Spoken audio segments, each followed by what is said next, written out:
Screen show हो रही है सबको?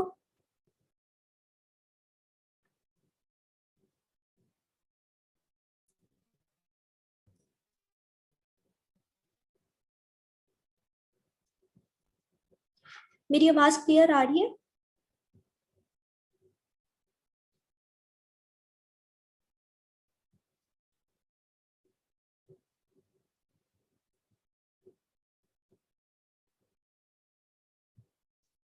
So today we are going to start antifungal drugs.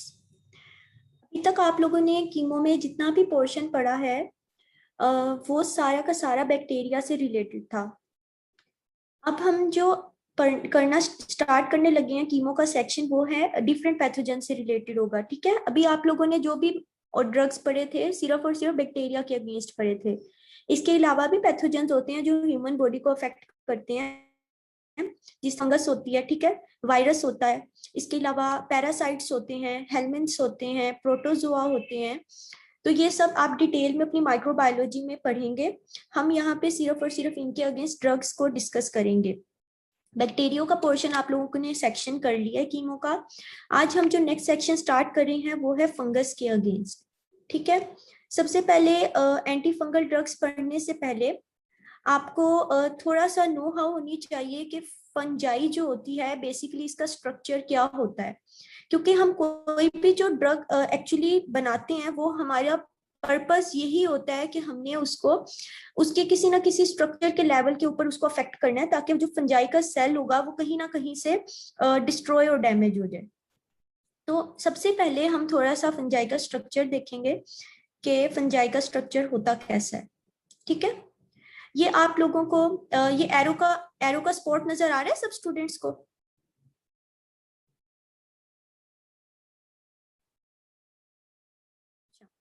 सब स्टूडेंट्स को आ रहा है। ये देखें, सबसे पहले हम अगर जनरल स्ट्रक्चर देखते हैं किसी फंगस सेल का, उसमें क्या होता है कि सबसे पहले उसकी सेल वॉल होती है। जिस तरह बैक्टीरिया की एक सेल वॉल होती थी, इसी तरह ही फंजाई की भी सेल वॉल होती है। ये ऑरेंज कलर में जो आपको नजर आ रहा है, ठीक है, उसके अंदर क्या होती है, सेल मेम्ब्रेन होती है। फिर साइटोप्लाज्म आता है फंजाई का, और एट द एंड सेंटर में उसका क्या होता है, न्यूक्लियस होता है। ठीक है, अब अगर हम इसका थोड़ा सा इंटरनल स्ट्रक्चर देखते हैं तो क्या है कि ये जो सारा आपको स्ट्रक्चर नजर आ रहा है ये उसकी सेल वॉल का स्ट्रक्चर नजर आ रहा है। ये जो इसके अंदर ग्रीन ग्रीन पार्टिकल्स हैं ये बीटा ग्लूकैन के पार्टिकल्स हैं जो कि इसकी सेल वॉल के अंदर होते हैं। ठीक है, उसके बाद ये जो आपको पिंक कलर में सारा स्ट्रक्चर नजर आ रहा है ये इसकी मेम्ब्रेन का नजर आ रहा है, सेल मेम्ब्रेन का।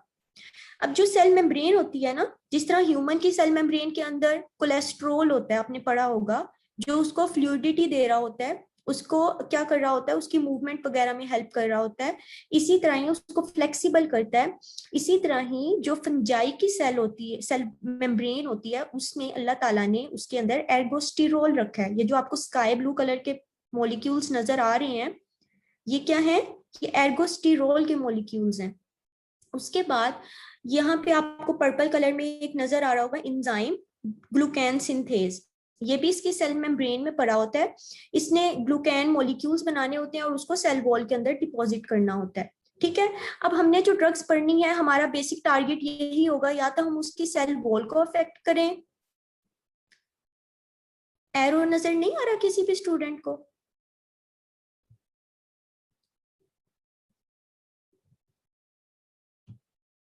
अब नजर आ रहा है रेड कलर का स्पॉट? अच्छा, चले मैंने एनोटेशन यूज कर लिया है। तो हमने जो भी अब टारगेट्स पढ़ने हैं वो हम या तो पढ़ेंगे उसकी सेल, ये जो सेल मेम्ब्रेन वॉल है इसको टारगेट करेंगे, ठीक है, या हम क्या करेंगे, ये जो इसकी सेल मेम्ब्रेन है इसके इसके स्ट्रक्चर को टारगेट करेंगे, और इस या फिर हम जो इनका न्यूक्लियस है इसके स्ट्रक्चर को टारगेट करेंगे। और इस तरह वन बाय वन हम क्या कर सकते हैं, फंजाई के सेल की डेथ करवा सकते हैं। ये देखें, this is the general layout of this chapter. Basically ये डालने का मकसद सिर्फ ये था कि आपको थोड़ी सी नो हाउ हो जाए कि आज हमने इस चैप्टर में पढ़ना क्या है। अदरवाइज ये एज सच इस तरह का लेआउट या फ्लो शीट आपसे कभी भी कोई भी एग्जाम्स में नहीं पूछेगा, ना ही कभी वाइवा में पूछी जाती है इसकी क्लासिफिकेशन, ना ही कभी एमसीक्यूज में एज सच आती है। ठीक है, अब देखिए सबसे पहले हमने कहा कि हम इसके सेल वॉल के ऊपर हम इसको टारगेट कर सकते हैं। तो उसको सेल वॉल को जो डिस्ट्रॉय करता है वो होता है बीटा ग्लूकैन सिंथेसिस। तो ये ड्रग हम पढ़ेंगे इकाइनोकैंडिन्स। ठीक है, जो सेल मेम्ब्रेन को टारगेट करेगा वो ड्रग्स हम आज पढ़ेंगे। उसमें आ जाते हैं एजोल्स आ जाते हैं, पायोलिन पोलिन्स आ जाती हैं और टर्बीनाफिन आती है। फिर क्या होता है, जो फंजाई के सेल के अंदर न्यूक्लियस होता है हम उसको टारगेट कर सकते हैं फंजाई के सेल को किल करने के लिए। उसमें एक ड्रग आती है फ्लूसाइटोसिन। फिर एक फंजाई का अकेला सेल तो इन्फेक्शन कॉज नहीं करवा सकता। ठीक है, फंजाई के सेल को क्या चाहिए, अपनी बहुत ज्यादा कॉपीज चाहिए अगर उसने हमारे अंदर कोई इन्फेक्शन कॉज करवाना है। तो हम क्या कर सकते हैं, उसकी रेप्लिकेशन को रोक सकते हैं। हम स्पिंडल फॉर्मेशन नहीं होने देंगे उसकी, जिसकी वजह से क्या होगा, उसकी डिवीजन नहीं होगी। तो वो सेल जो होगा एट द एंड उसका रेप्लिकेशन रुक जाएगी, उसका फंक्शन डिस्ट्रॉय हो जाएगा और वो डेथ हो जाएगी उस सेल की। उसके लिए जो हमारे पास ड्रग है वो है ग्रीजियोफल्मीन। ठीक है, यहां तक क्लियर है सबको क्लासिफिकेशन?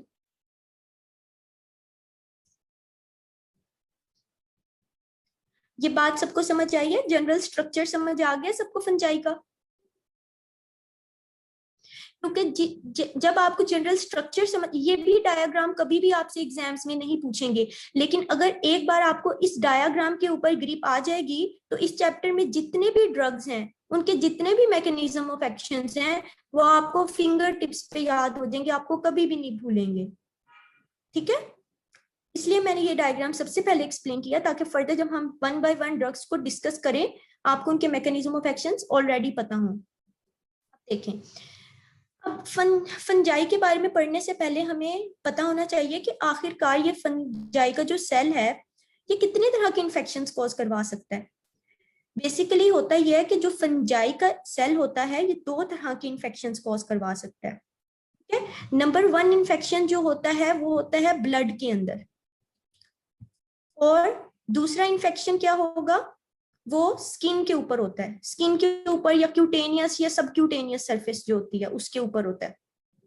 ठीक है, अब ब्लड के अंदर इन्फेक्शन किस तरह हो सकता है कि फॉर एग्जांपल हवा में फंजाई का कोई स्पोर था, आपने वो सांस लिया और आपके नेजल पाथवे से वो इनहेल हो गया और आपके लंग्स में चला गया।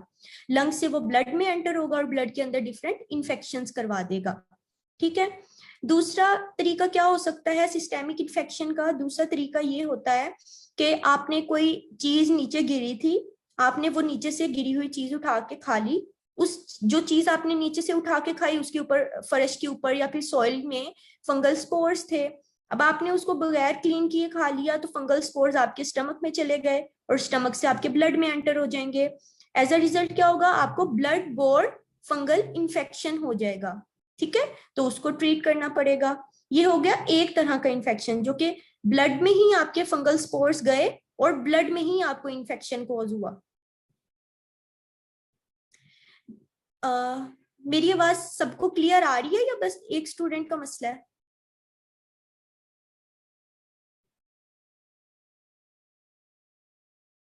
ठीक है बेटे, आपके शायद नेट का मसला है, अभी ठीक हो जाएगी। अच्छा, तो एक तरह के इन्फेक्शंस कौन से हो गए, ब्लड के इन्फेक्शंस के फंगल का जो स्पोर था वो ब्लड में गया और ब्लड में ही उसने इन्फेक्शन कॉज करवा दिया। दूसरे इन्फेक्शंस ये हो सकते हैं कि क्यूटेनियस और सबक्यूटेनियस सर्फेसिस होती हैं, जो स्किन होती है जिस तरह, उनके इन्फेक्शंस हो सकते हैं। इसकी एक रीजन ये भी हो सकती है कि ब्लड में वो स्पोर गया और उसने स्किन के ऊपर इन्फेक्शन कॉज करवा दिया।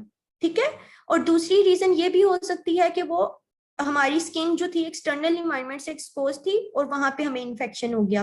फॉर एग्जांपल, इसकी बहुत कॉमन एग्जांपल है कि जब आप लोग स्कूल शूज वेयर करते हैं या फिर जो एथलीट्स होते हैं वो सॉक्स और शूज बहुत लंबे टाइम के लिए वेयर करके रखते हैं, तो उनके क्या होता है, उनके जो टोज के दरमियान स्पेस होती है वहां पे फंगल इन्फेक्शन डेवलप हो जाता है। और वो फंगल इन्फेक्शन कौन सा होता है, स्किन का इन्फेक्शन होता है। ठीक है। तो उसको फिर आप ट्रीट करने के लिए कोई फिर क्या करते हैं, आप कोई मेडिकेशन लेते हैं या फिर उसके ऊपर कोई ऑइंटमेंट लगाते हैं जिससे वो ठीक होता है। या फिर ये होता है कि आपने देखा होगा कि जो लोग पानी में ज्यादा काम करते हैं उनके नेल्स पे इंफेक्शन हो जाता है, फंगस ग्रो कर जाती है वहां पे। तो वो भी बेसिकली ये होता है कि आपने कभी देखा होगा आपकी मदर्स वगैरह भी अगर पानी का ज्यादा काम करें, या होटल्स वगैरह में जो डिश वॉशर्स होते हैं, ठीक है, जो डिश वॉशिंग करते हैं, उनके भी नेल्स के सराउंडिंग में फंगस ग्रो कर जाती है। और जो बाद में क्या करती है, पस पस बन जाती है वहां पे, और फिर क्या होता है, फर्दर इन्फ्लेमेशन हो जाती है और दर्द होना स्टार्ट हो जाती है। ठीक है। तो इस वजह से जो होता है आपको इन्फेक्शन हो सकता है। तो इसलिए हमें इनकी ट्रीट, जाहिर है अब ये इन्फेक्शन होते हैं तो इनके लिए हमें एंटीबायोटिक्स भी चाहिए। तो इसलिए हम लोगों को फंगस के एंटीबायोटिक्स को बनाना पड़ा। तो कितनी तरह के इन्फेक्शन होते हैं फंजाई की वजह से, बताएं सब बच्चे मुझे चैट बॉक्स में।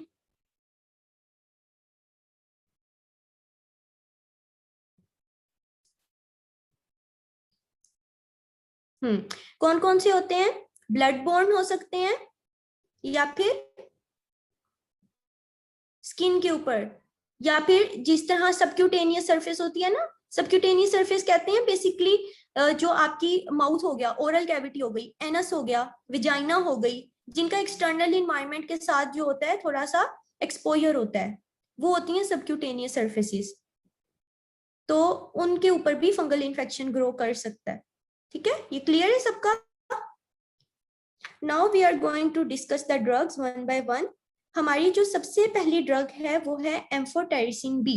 सबसे पहले हम जो ड्रग्स डिस्कस करने लगे हैं वो against the systemic fungal infections करने लगे हैं। जो क्यूटेनियस इन्फेक्शंस हैं उनके बारे में हम बाद में डिस्कस करेंगे, क्योंकि जो क्यूटेनियस होते हैं वो इतने ज्यादा, हम कह सकते हैं, डेंजरस नहीं होते। अगर उनके उनके ऊपर हम कोई ऑइंटमेंट लगाएं या एक दो मेडिकेशंस लें वो ट्रीट हो जाते हैं। लेकिन अगर किसी पर्सन के ब्लड के अंदर इन्फेक्शन हो गया है तो वो बहुत लीथल है, वो आपके ऑर्गन्स को डैमेज कर सकता है, वो आपकी डेली एक्टिविटीज को डिस्ट्रॉय कर सकता है। इसलिए हमें सिस्टेमिक फंगल इन्फेक्शंस जो होती हैं ये बहुत इंपॉर्टेंट होते हैं इनको ट्रीट करना। बिल्कुल, ओरल कैविटी में भी फंगल इन्फेक्शन होता है। बेसिकली एक फंजाई है कैंडिडा, ये हमारी ओरल कैविटी का नॉर्मल फ्लोरा है। तो जब किसी पर्सन, ओरल कैविटी में और विजाइना में कैंडिडा जो होता है वो नॉर्मल फ्लोरा होता है। अब अगर किसी पर्सन की इम्यूनिटी वीक हो जाती है फॉर सम रीजन, कभी बुखार हो उसे, या फिर कोई डिजीज ऐसी हो गई है, या उसने ऑर्गन ट्रांसप्लांट करवाया है, हमने उसकी खुद ब खुद उसकी इम्यूनिटी बॉडी में वीक की हुई है, तो उस पर्सन के अंदर बहुत ज्यादा खतरा होता है कि उसको कैंडिडा का इन्फेक्शन हो जाएगा। और आपने कभी देखा भी होगा, मे भी आपने अपनी जिंदगी में देखा हो कि जो कैंडिडियासिस का इन्फेक्शन होता है उससे मुंह में व्हाइट प्लेक्स बन जाते हैं। शायद आपने देखा हो, व्हाइट व्हाइट कलर के छाले से बन जाते हैं मुंह के अंदर।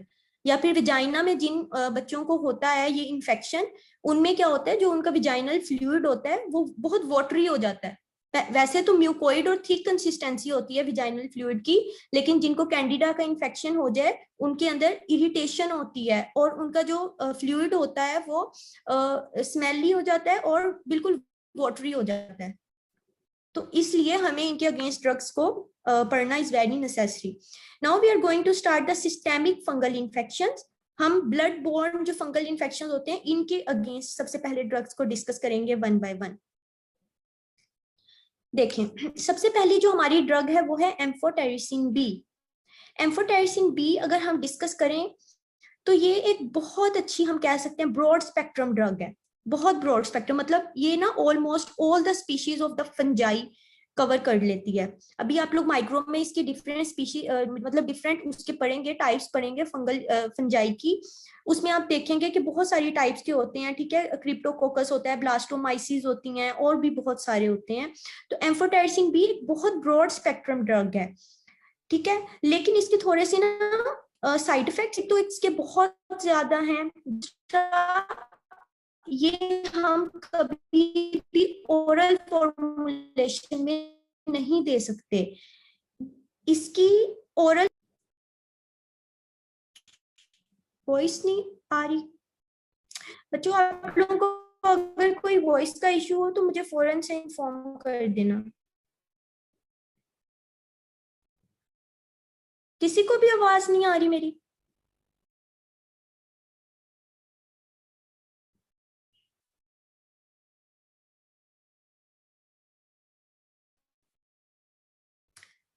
अब देखें, अब आवाज आ रही है?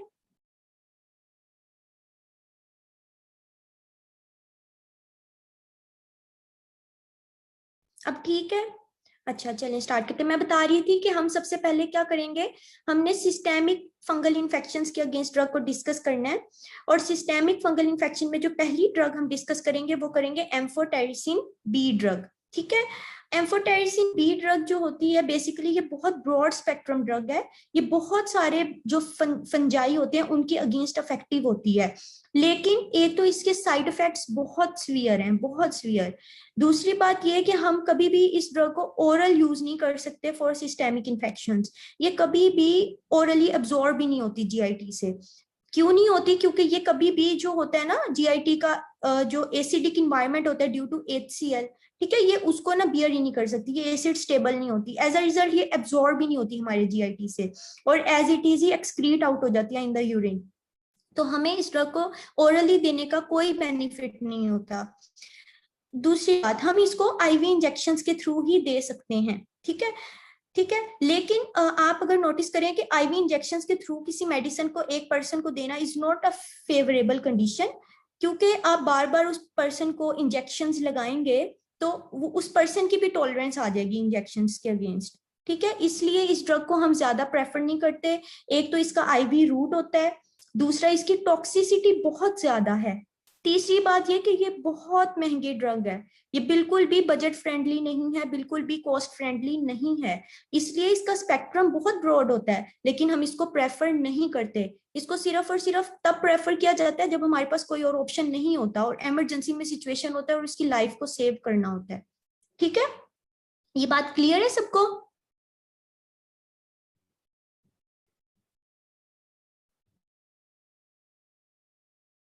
ओके। अब अ, इसकी हाफ लाइफ जो होती है वो 2 वीक्स होती है। और इसमें अगर हम इसकी फार्माकोकाइनेटिक्स में ऐसा करने वाली कोई बात नहीं है, बस आपको इतना पता होना चाहिए कि इसको ओरल नहीं दे सकते क्योंकि ये जीआईटी से एब्जॉर्ब नहीं होती। इसको आईवी फॉर्मुलेशन में देना पड़ता है।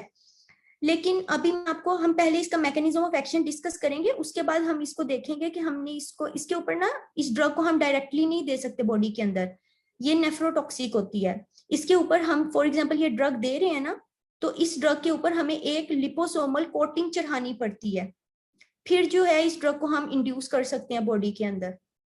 वो क्यों चढ़ानी पड़ती है, उसकी क्या रीजन है, वो पहले हम मैकेनिज्म ऑफ एक्शन देखेंगे, उसके बाद डिस्कस करेंगे। सबसे पहले इस ड्रग में से जो इंपॉर्टेंट सबसे चीज आती है वो इसका मैकेनिज्म ऑफ एक्शन आता है और इसके साइड इफेक्ट्स पूछे जाते हैं। बहुत ज्यादा इंपॉर्टेंट है मैकेनिज्म ऑफ एक्शन। अच्छा, इसके मैकेनिज्म ऑफ एक्शन में ये होता है कि बेसिकली ये सेल मेम्ब्रेन में जो, ये देखें, ये अगर सेल मेम्ब्रेन है, ठीक है, और ये इसके अंदर एर्गोस्टिरोल है, तो इसने ना एर्गोस्टिरोल के ऊपर जाके एक्ट करना होता है इस लेवल के ऊपर मेम्ब्रेन में। ये क्या करती है, एम्फोटेरिसिन बी ड्रग आई, ठीक है, ये देखें, अगर ये एम्फोटेरिसिन बी ड्रग यहाँ हम ये आई, ये ड्रग आती है, ये जो एर्गोस्टिरोल होता है ना, इसके साथ आके बाइंड करती है और इस एर्गोस्टिरोल के अंदर एक पोर डेवलप कर देती है।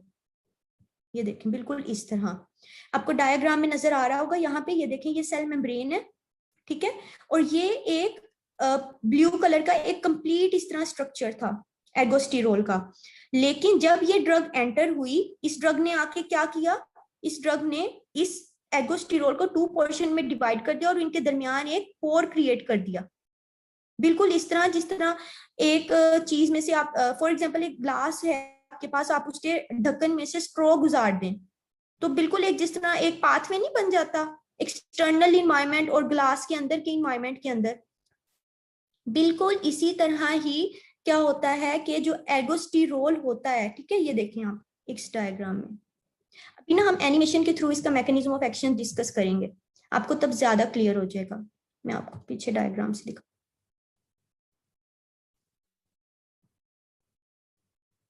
ये देखें, ये क्या थी, सेल मेम्ब्रेन थी, और ये ब्लू कलर में जो आपको नजर आ रहे हैं ये हैं एर्गोस्टिरोल के मॉलिक्यूल्स। एर्गोस्टिरोल के मॉलिक्यूल्स में जब ये ड्रग आती है एम्फोटेरिसिन बी, ठीक है, ये क्या करती है, ये जो आपको स्किन से कलर का पोर नजर आ रहा है, सब स्टूडेंट्स को नजर आ रहा है कर्सर, ये इस तरह सेल मेम्ब्रेन के अंदर एक पोर क्रिएट कर देती है। जब ये पोर क्रिएट हो जाता है तो बेसिकली क्या होता है, सेल के बाहर के जो भी चीजें होती हैं वो सेल के अंदर जाना स्टार्ट हो जाती हैं, और सेल के अंदर के जो फंजाई के सेल के अंदर जो इलेक्ट्रोलाइट्स होती हैं वो बाहर आना स्टार्ट हो जाती हैं।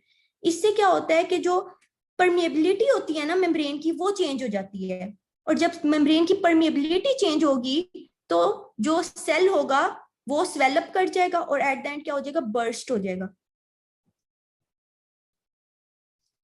सबसे पहले क्या होगा, एम्फोटेरिसिन बी एंटर हुई, इसने क्या किया, एर्गोस्टिरोल के साथ जाके बाइंड किया, एर्गोस्टिरोल से बाइंड करके इसने एर्गोस्टिरोल के अंदर एक पोर क्रिएट कर दिया। देखिए आपको पोर नजर आ रहा होगा। जब पोर क्रिएट होगा तो जो सेल के कंटेंट्स होंगे वो लीक आउट हो जाएंगे, सारे के सारे कंटेंट्स यहाँ से इजीली बाहर निकल आएंगे, क्योंकि अब सेल मेम्ब्रेन की परमिएबिलिटी ज्यादा हो गई है। जब सारे सेल के कंटेंट्स लीक आउट हो जाएंगे और बाहर के कंटेंट्स अंदर चले जाएंगे, अंदर के कंटेंट्स बाहर चले जाएंगे, या तो सेल जो होगा स्वेल अप कर जाएगा, या फिर क्या हो जाएगा, सेल की श्रिंकेज हो जाएगी और अल्टीमेटली सेल की डेथ हो जाएगी। हम इसको एक एनिमेशन के थ्रू क्लियर करते हैं, अभी आपको समझ आ जाएगी। ये स्क्रीन सबको शो हो रही है?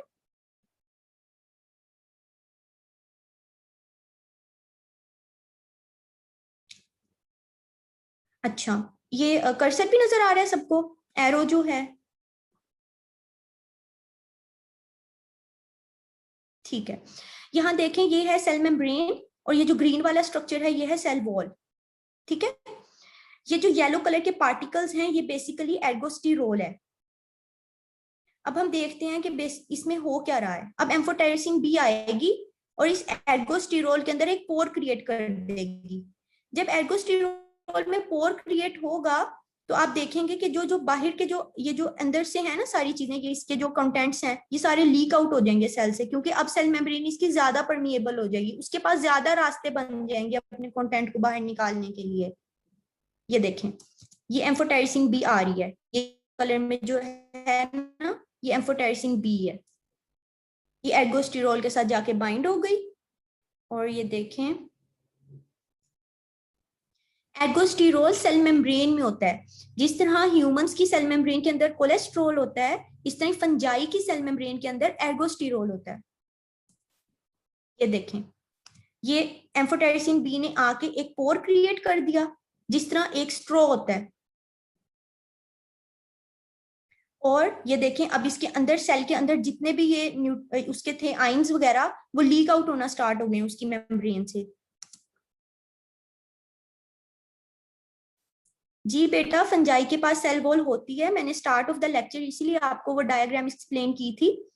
ये आपने पढ़ा नहीं था कि फंजाई की सेल वॉल काइटिन से बनी हुई होती है, और इसके अलावा इसके बाद बीटा ग्लूकैन के मॉलिक्यूल्स भी होते हैं जो ग्रीन कलर में आपको नजर आ रहे हैं, ठीक है।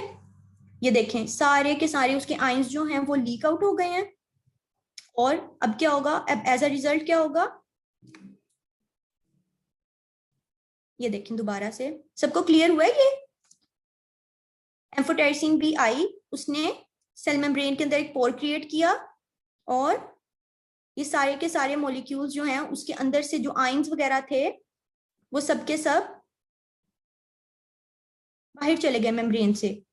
अब सेल के अंदर क्या होगा, सेल के अंदर का जो सारा कंटेंट था वो बाहर लीक आउट हो गया, और सेल के अंदर इम्बैलेंस हो गया आइंस का। अब वो सेल जिंदा रह सकता है कभी? या तो सेल की श्रिंकेज हो जाएगी, या उस सेल की स्वेलिंग हो जाएगी, और एट द एंड सेल क्या हो जाएगा, डेथ हो जाएगी उस सेल की। ये मैकेनिज्म ऑफ एक्शन सबको क्लियर है?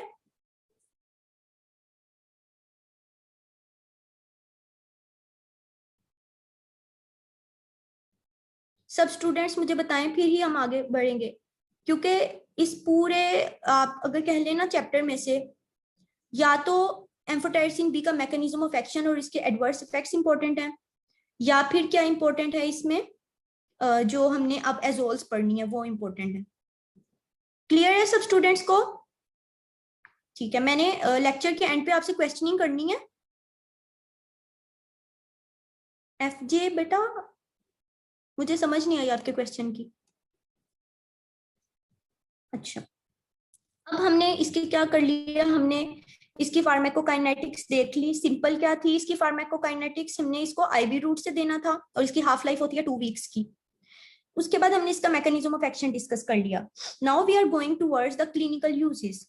मैंने आपको start of the medicine start करने से पहले ही बताया है कि इसकी जो क्लिनिकल यूजेस हैं बहुत ज्यादा हैं। ठीक है, ये एक ब्रॉड स्पेक्ट्रम एंटीबायोटिक है, तो ऑलमोस्ट जितनी भी फंजाई की स्पीशीज होती है ना, उनके अगेंस्ट ये इफेक्टिव होती है, लेकिन हम इसको यूज नहीं कर सकते बिकॉज ऑफ सम रीजंस। इसके लिए जो मैंने निमोनिक बनाया है, अगर आप लोगों को अच्छा लगता है तो आप लोग भी इस निमोनिक से याद कर सकते हैं, ABCCMH। ठीक है, CMH कॉलेज होता है ना, कॉलेज में आप ABC पढ़ने जाते हैं, तो इस तरह थोड़ा सा लिंक किया है इसको। और वैसे भी एम्फोटेरिसिन B में B आता है, तो आपको उससे ABC थोड़ा लिंक रहेगा। अच्छा, A से क्या बनता है? एस्परजिलस, B से बनता है ब्लास्टोमाइसिस, C से बनता है कैंडिडा एल्बिकन्स। ठीक है, उसके बाद CMH से क्या बनता है? Cryptococcus, Mucor, histoplasma. ABCCMH। Amphotericin B का निमोनिक क्या है? ABCCMH।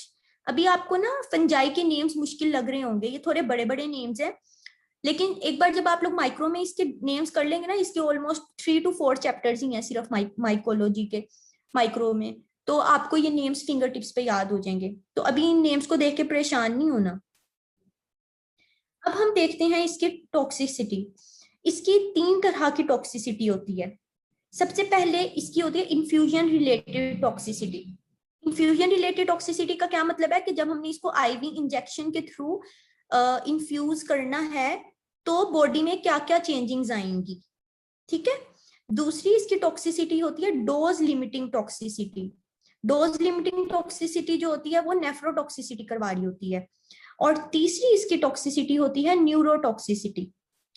जब भी कभी ये क्वेश्चन आएगा कि write down the adverse effects of amphotericin B, आपने ये 3 पॉइंट्स जरूर मेंशन करने हैं, infusion related, dose limiting and neurotoxicity.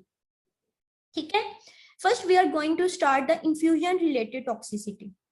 Infusion related toxicity का मतलब ये है कि जब आपने उस पर्सन को इंजेक्शन दिया तो उस पर्सन की बॉडी के अंदर क्या क्या चेंजिंग्स आई।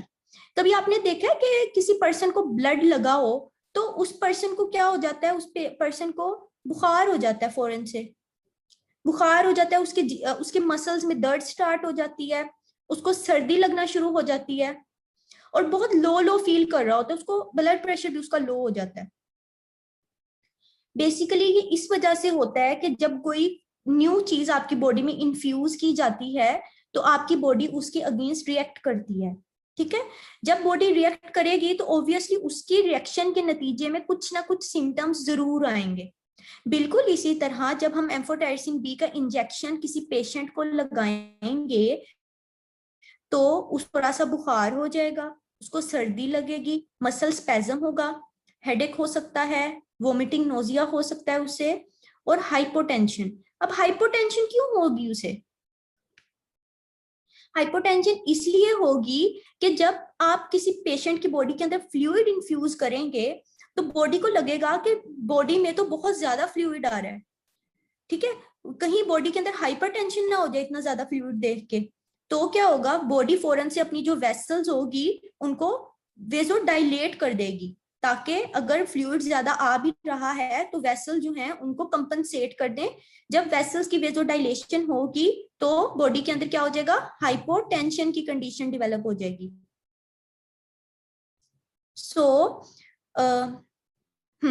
अच्छा बेटे, जब हम किसी बॉडी के अंदर फ्लूइड इन्फ्यूज करते हैं तो क्या होता है कि वो फ्लूइड बॉडी के अंदर जा रहा होता है। अब बॉडी के अंदर फ्लूइड ज्यादा हो रहा है, बॉडी को लगता है कि फ्लूइड इतना ज्यादा हो रहा है, कहीं बॉडी का ब्लड प्रेशर जो है वो ज्यादा ना हो जाए, तो हमारे जो बेरोरिसेप्टर सिस्टम जो होते हैं वो एक्टिवेट होते हैं और फौरन एग्जैक्टली रिफ्लेक्स ब्रेडिकार्डिया, बिल्कुल, तो वो फौरन से उसको वेसल्स को डायलेटेड करवा देते हैं। डायलेट होंगी ना जब वेसल्स, तो उसमें क्या होगा, ब्लड प्रेशर डिक्रीज हो जाएगा और बॉडी के अंदर हाइपोटेंशन की कंडीशन डेवलप हो जाएगी।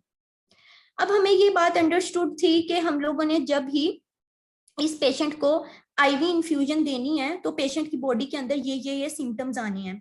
अब हम डॉक्टर्स भी थोड़े से ना चालाक हो गए हैं। हम क्या करते हैं, हमें पता चल गया इस पेशेंट के अंदर ये सिम्टम्स आने हैं, हम क्या करते हैं उस पेशेंट को ये ड्रग देने से पहले या फिर इस ड्रग के साथ ही क्या करते हैं, एंटीपायरेटिक और एंटीपायरेटिक और एंटी हिस्टामीन का ड्रग लगा देते हैं। एंटीपायरेटिक क्या करेगी, उसके बुखार को ठीक करेगी, और एंटी हिस्टामीन क्या करेगी, एंटी हिस्टामीन से उसको जो एलर्जी वगैरह, अगर किसी चीज के रिस्पॉन्स में उसको इरिटेशन हो रही है या कोई एलर्जी हो रही है, उसको ट्रीट कर देगी। So as a result patient की बॉडी के अंदर जो बहुत ज्यादा सीवियर सिम्टम्स आने थे वो अब नहीं आएंगे। दूसरा हम काम ये कर सकते हैं कि हम पेशेंट की बॉडी के अंदर जो ड्रग इन्फ्यूज कर रहे हैं वो हम बहुत स्लोली इन्फ्यूज करें, बहुत आहिस्ता आहिस्ता। कभी आपने देखा किसी पेशेंट को ड्रिप लगते हुए? आपने नोटिस किया कि ड्रिप में जो पानी वो ट्यूब में आ रहा होता है बिल्कुल ड्रॉप बाय ड्रॉप आ रहा होता है। किसी को इसकी रीजन पता है? इसकी रीजन भी सेम यही होती है कि हम डायरेक्टली पेशेंट की बॉडी के अंदर इतना ज्यादा फ्लूइड जो है वो इन्फ्यूज नहीं कर सकते सडनली, क्योंकि बॉडी उसके अगेंस्ट फिर रिएक्ट करेगी। ठीक है, तो इसलिए हम क्या करेंगे, उसको slow one by one, drop by drop क्या करेंगे, उसकी बॉडी के अंदर इंजेक्शन इन्फ्यूज करेंगे। या फिर हम ये कर सकते हैं कि हमने उसकी डोज को डिक्रीज कर सकते हैं। हम क्या करेंगे, पहले थोड़ा सा इंजेक्शन लगाएंगे, फिर कुछ थोड़ी सी बॉडी स्टेबल होगी, फिर कुछ टाइम के बाद हम उसको दोबारा इंजेक्शन लगा देंगे, ताकि सडनली बॉडी रिएक्ट ना करे और बॉडी के अंदर जो चेंजिंग्स आनी थी बॉडी उनको कॉम्पनसेट करे और बॉडी स्टेबल होती जाए थोड़ा अगर हम इन्फ्यूजन करेंगे। लेकिन अगर एकदम से हम बहुत ज्यादा ड्रग इन्फ्यूज कर देंगे किसी पेशेंट के अंदर तो उसकी बॉडी बिल्कुल भी स्टेबल नहीं हो पाएगी और बॉडी बहुत ज्यादा रिएक्ट कर देगी, तो कंडीशन बेहतर होने की बजाय मजीद वर्सन हो जाएगी। इसलिए जब भी आईवी इन्फ्यूजन देनी होती है तो इन छोटी छोटी बातों का बहुत ख्याल रखना होता है। बेटे एंटी हिस्टामीन, अभी आप लोगों ने एंटी हिस्टामीन वाला ड्रग का चैप्टर नहीं पढ़ा, आप लोग अभी पढ़ेंगे तो आपको पता चलेगा कि जो एंटी हिस्टामीन होती है ना, ये जो एलर्जीज हो जाती हैं, किसी को पोलन से एलर्जी है, हे फीवर हो गया, किसी को रनी नोज है, या और भी एस्थमा का किसी को अगर प्रॉब्लम है, तो हम बेसिकली एलर्जी वगैरह या फिर कोई इरिटेशन है उसको ट्रीट करने के लिए एंटी हिस्टामीन वगैरह यूज करते हैं। हाँ, अगर उस पेशेंट के अंदर स्लो इन्फ्यूजन और फिर भी डेली डिक्रीज डोज करके अगर किसी पेशेंट के अंदर जो है अभी भी सिम्टम्स जो है ठीक नहीं हो रहे, उसको फिर भी बुखार हो गया है, तो ऑब्वियसली हम उसको क्या कर सकते हैं, हम उसको पेनाडोल की मेडिसिन दे सकते हैं ताकि उसका बुखार उतर जाए। ठीक है, ये क्लियर है सबको? Infusion related toxicity, infusion toxicity का मतलब है कि जब ड्रग इन्फ्यूज करेंगे बाय आईवी इंजेक्शन तो उसकी बॉडी के अंदर ये सिम्टम्स आएंगे। अगर किसी को सारे सिम्टम्स याद नहीं होते तो आप जनरल सिम्टम्स याद रख लें, उसको बुखार होगा, चिल्स होंगे, मसल स्पैज्म होगा, हाइपोटेंशन होगी। ओके, आगे चलें।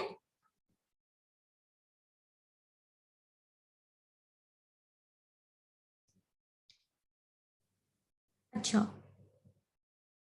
रिफ्लेक्स ब्रेडिकार्डिया हो सकता है क्योंकि बॉडी के अंदर फ्लूइड एकदम से जब ज्यादा जा रहा है तो बॉडी उसके अगेंस्ट जो है वो रिस्पॉन्ड करेगी और एज अ रिजल्ट जो होगा हार्ट बीट भी जो होगी वो कंपनसेट करने की कोशिश करेंगे, वो ब्लड प्रेशर को भी ट्रीट करने की कोशिश करेंगे बेरो रिसेप्टर्स।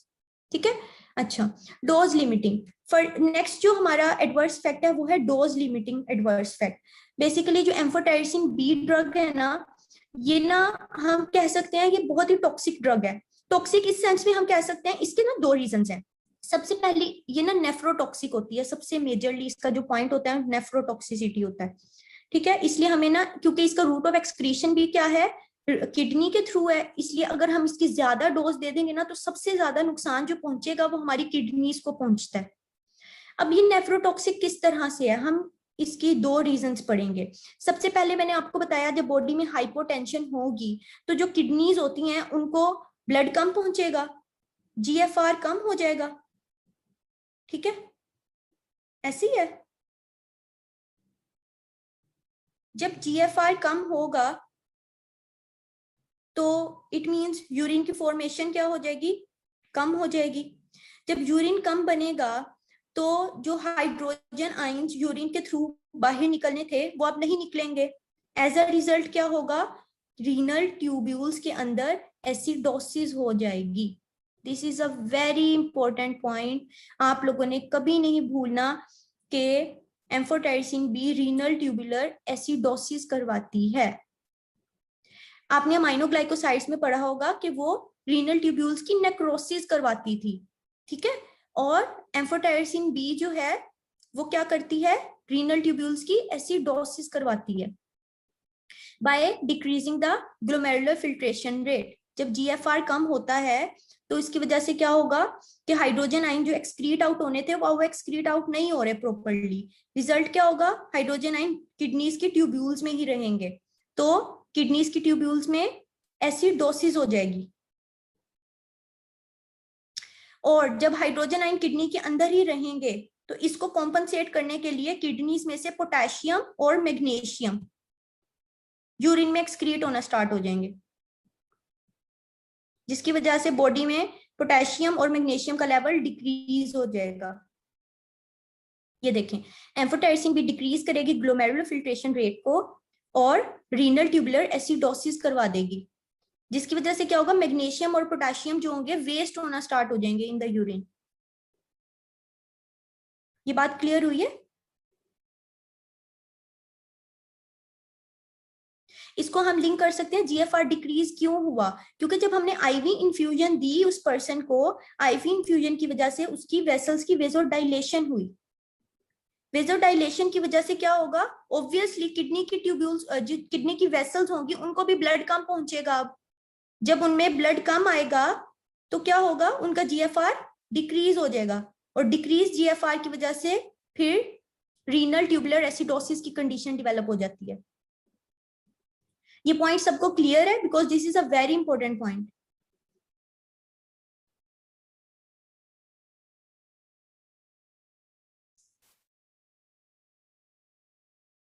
दूसरी रीजन ये होती है कि अगर नेफ्रोटॉक्सिसिटी हो जाती है,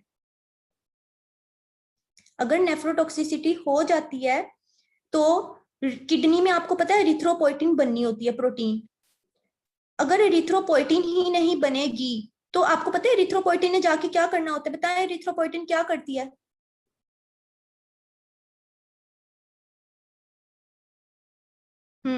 एरिथ्रोपोइटिन क्या करती है, एरिथ्रोपोइटिन बोन मैरो के पास जाती है और कहती है हिमेटोपोइसिस स्टार्ट कर दो, रेड ब्लड सेल की फॉर्मेशन स्टार्ट कर दो। लेकिन जिसकी किडनी डैमेज होगी उसकी, उसके अंदर ये भी प्रोड्यूस नहीं होगा एरिथ्रोपोइटिन। एज अ रिजल्ट क्या होगा, उसके अंदर रेड ब्लड सेल का काउंट डिक्रीज हो जाएगा और उस पेशेंट के अंदर एनीमिया होने का चांस भी है। अब हम रीजन पढ़ते हैं कि ये नेफ्रोटॉक्सिसिटी करवाती क्यों है। हमने पढ़ा कि नेफ्रोटॉक्सिक होती है, ठीक है। नेफ्रोटॉक्सिक होती क्यों है, रीजन पढ़ते हैं। सबसे पहले हमने आप इसमें पढ़ा था, एक मिनट, आपको मैंने अभी बताया कि ये जो एम्फोटेरिसिन बी होती है ये एल्डोस्टेरोल को क्रॉस करती है और उसके अंदर पोर बनवा देती है। ऐसी एल्डोस्टेरोल के अंदर क्या करती है, पोर्स बनवा देती है, ठीक है। तो अब हम देखते हैं, आपको पता है कि ह्यूमन सेल के अंदर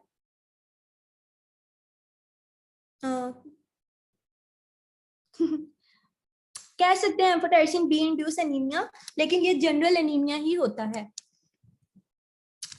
अच्छा, अब ये वाला पॉइंट सबने बहुत ध्यान से सुनना है।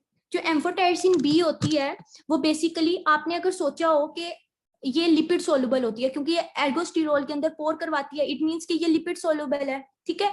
तो हमारी सेल मेम्ब्रेन के अंदर भी तो सारी लिपिड्स ही बनी हुई हैं, हमारी सेल मेम्ब्रेन भी लिपिड ही है, कोलेस्ट्रॉल ही है। तो एम्फोटेरिसिन बी हमारी सेल मेम्ब्रेन को भी क्रॉस कर सकती है, उसके कोलेस्ट्रॉल को भी क्रॉस कर सकती है। तो इसलिए रीजन क्या थी कि जैसे ही हम इसको देते थे, इसकी हाफ लाइफ होती है 2 वीक्स की, 2 वीक्स इसकी हाफ लाइफ होती है। तो बॉडी में ये जब सारा काम कर देती है एम्फोटेरिसिन बी, तो ये किडनीज में 2 वीक्स के लिए पड़ी रहती है। अब जब किडनी में इतने टाइम के लिए पड़ी रहती है, ये क्या करती है, हमारी जो ट्यूब्यूल्स होती हैं, ये ट्यूब्यूल्स हैं, ठीक है, इनके जो सेल्स होते हैं, अब इनकी मेम्ब्रेन भी तो लिपिड सोलुबल है और इनके अंदर भी कोलेस्ट्रॉल है। तो ये एम्फोटेरिसिन बी क्या करती है, इजीली हमारे रीनल ट्यूब्यूल सेल्स के अंदर एंटर हो जाती है और इस तरह ये क्या करती है, नेफ्रोटॉक्सिसिटी कॉज करवाती है। लेकिन हम बहुत चालाक हैं, हमने अब इसका सोल्यूशन ढूंढ लिया। मैंने आपको बताया था ना कि लिपोसोमल फॉर्मुलेशन देते हैं हम एम्फोटेरिसिन बी के ऊपर, ये एक ड्रग है, इसके ऊपर हम एक कोटिंग कर देते हैं। उस कोटिंग करने की रीजन ही ये है कि जब हमने इसके ऊपर कोटिंग कर दी, अब ये कोटिंग जो है ये ह्यूमन सेल को पेनिट्रेट नहीं कर सकती। पहले अगर हम यही फॉर्म देते थे, सिर्फ ये वाली ड्रग देते थे, ये इजीली ह्यूमन सेल को पेनिट्रेट कर सकती थी because it is very lipid soluble और ये बिल्कुल भी स्पेसिफिक नहीं थी फॉर फंगल ड्रग्स। ये ह्यूमंस के सेल को भी पेनिट्रेट कर देती थी और जो दूसरे सेल्स थे, फंजाई के सेल्स थे, उनको भी डिस्ट्रॉय करती थी। क्योंकि ये 2 वीक्स के लिए किडनीज में ही रहती है, इसकी हाफ लाइफ इतनी ज्यादा है, तो एक्सक्रीट होते होते इसको 2 वीक्स लग जाते हैं, तो ये रीनल सेल्स को डिस्ट्रॉय होना स्टार्ट हो गई थी। हमने क्या किया, हमने इसके ऊपर लिपोसोमल फॉर्मुलेशन की कोटिंग करने से क्या हुआ, अब ये सेल जो है, ये जो ड्रग है, ये स्पेसिफिक हो गई ओनली फॉर फंगल सेल्स। अब ये ह्यूमन सेल्स को ना ही पेनिट्रेट करती है, ना ही उनको डिस्ट्रॉय कर सकती है। इस तरह हमने जो इसकी नेफ्रोटॉक्सिसिटी थी उसको किसी हद तक जो है डिक्रीज किया। इस बात की समझ आई है सबको? दूसरे नंबर पे हम क्या कर सकते हैं, क्योंकि ये एक बहुत नेफ्रोटॉक्सिक ड्रग है, इसकी थोड़ी सी भी अमाउंट अगर ज्यादा देंगे तो ये हमारी ब्लड के अंदर एक्यूमुलेट होना स्टार्ट हो जाएगी और हमारी किडनीज को डिस्ट्रॉय कर सकती है। तो हमने क्या किया, हमने इसके साथ ना सेलाइन इन्फ्यूजन दे स्टार्ट कर दी। जब भी एम्फोटेरिसिन बी की अगर हम एक इंजेक्शन देंगे, साथ में हम सेलाइन का भी एक इंजेक्शन देंगे। इससे क्या फायदा होगा, इससे ये होगा कि जो ड्रग थी वो डाइल्यूट हो जाएगी, उसकी जो डोज थी वो डाइल्यूट हो जाएगी और जितना उसने थोड़ा सा नुकसान पहुंचाना था ना, अब वो उससे कम नुकसान पहुंचाएगी। इसकी वजह से रिड्यूस रीनल डैमेज हो जाएगा। तो अगर हम ये करें कि हम सिलाइन इन्फ्यूजन देना स्टार्ट कर दें एम्फोटेरिसिन बी के साथ, तो इससे भी हम थोड़ा सा उसको रीनल डैमेज को प्रिवेंट कर सकते हैं। या फिर हम ये भी कर सकते हैं कि एम्फोटेरिसिन बी के साथ कोई और ड्रग दे दें, जिसकी वजह से एम्फोटेरिसिन का जो इफेक्ट है वो आधा है और आधा इफेक्ट जो है किसी और ड्रग का है। वो जो ड्रग है वो होती है फ्लूसाइटोसिन। ये हम नेक्स्ट आगे यही वाली ड्रग डिस्कस करेंगे, ठीक है। और तीसरे नंबर पे हम ये काम कर सकते हैं कि इसकी लिपोसोमल फॉर्मुलेशंस बना सकते हैं एम्फोटेरिसिन बी की। इससे क्या होगा, ये नेफ्रोटॉक्सिसिटी को रिड्यूस करेगी और जो बाइंडिंग करती थी ये रीनल सेल्स के साथ, ये देखें binding of the renal cell जो होगी वो डिक्रीज हो जाएगी। तो हम 3 तरीके से नेफ्रोटॉक्सिसिटी को प्रिवेंट कर सकते हैं। नंबर 1 सेलाइन के थ्रू। हाँ, अफेक्ट डिस्टर्ब इस सेंस में नहीं होगा कि वो नेफ्रोटॉक्सिसिटी नहीं करवाएगी, लेकिन अमाउंट ऑफ ड्रग तो हमने उतनी ही दी है ना। अमाउंट ऑफ ड्रग जब हम उतनी ही देंगे तो वो उतने ही नंबर ऑफ फंजाई सेल्स को किल करेगी। सेलाइन डालने से सिर्फ ये होगा कि पहले जो ड्रग जाके हमारे रीनल सेल्स के ऊपर अटैच हो जाती थी, अब वो उन पे कम अटैच होगी। सेलाइन जो है हमारे रीनल सेल्स को एक प्रोटेक्टिव लेयर दे देगा। एज अ रिजल्ट क्या होगा, जो हमने एम्फोटेरिसिन बी डाली थी अब वो ज्यादा टारगेट करेगी फंगल सेल्स को इंस्टेड ऑफ रीनल सेल्स, ठीक है। तो हम या तो सेलाइन इन्फ्यूज कर सकते हैं उस पेशेंट के अंदर, ठीक है, या फिर हम क्या कर सकते हैं, हम कोई और ड्रग उसको साइनर्जिज्म के साथ दे सकते हैं कि थोड़ा सा इफेक्ट उसका आ जाए, उसकी डोज कम देनी पड़े एम्फोटेरिसिन बी की, और साथ में हम कोई और ड्रग दे दें जो कि उस जितना ही थोड़ा सा काम करवा दे। और लास्ट हम क्या कर सकते हैं, बेस्ट जो सिस्टम है ना हमारे पास वो यही है लिपोसोमल फॉर्मुलेशन का, क्योंकि हम पेशेंट को बार बार सिलाइन वगैरह भी इन्फ्यूज नहीं कर सकते। तो बेस्ट वे यही है कि पेशेंट को क्या दो, लिपोसोमल फॉर्मुलेशन वाली एम्फोटेरिसिन बी दो। और भी होती हैं, लिपोसोमल फॉर्मुलेशन कर सकते हैं हम, कोलाइडल फॉर्मेशन कर सकते हैं एम्फोटेरिसिन बी की, या फिर हम एम्फोटेरिसिन बी को एक कायरल कंपाउंड के साथ देते हैं, जिसकी वजह से जो एम्फोटेरिसिन बी होती है ना वो स्पेसिफिक हो जाती है for the fungal drugs, fungal organisms. तो ये फंगल सेल्स को ही सिर्फ इन्फेक्ट करेगी, हमारे सेल्स को ये बिल्कुल भी डिस्ट्रॉय नहीं करेगी। ये तीनों पॉइंट सबके क्लियर है?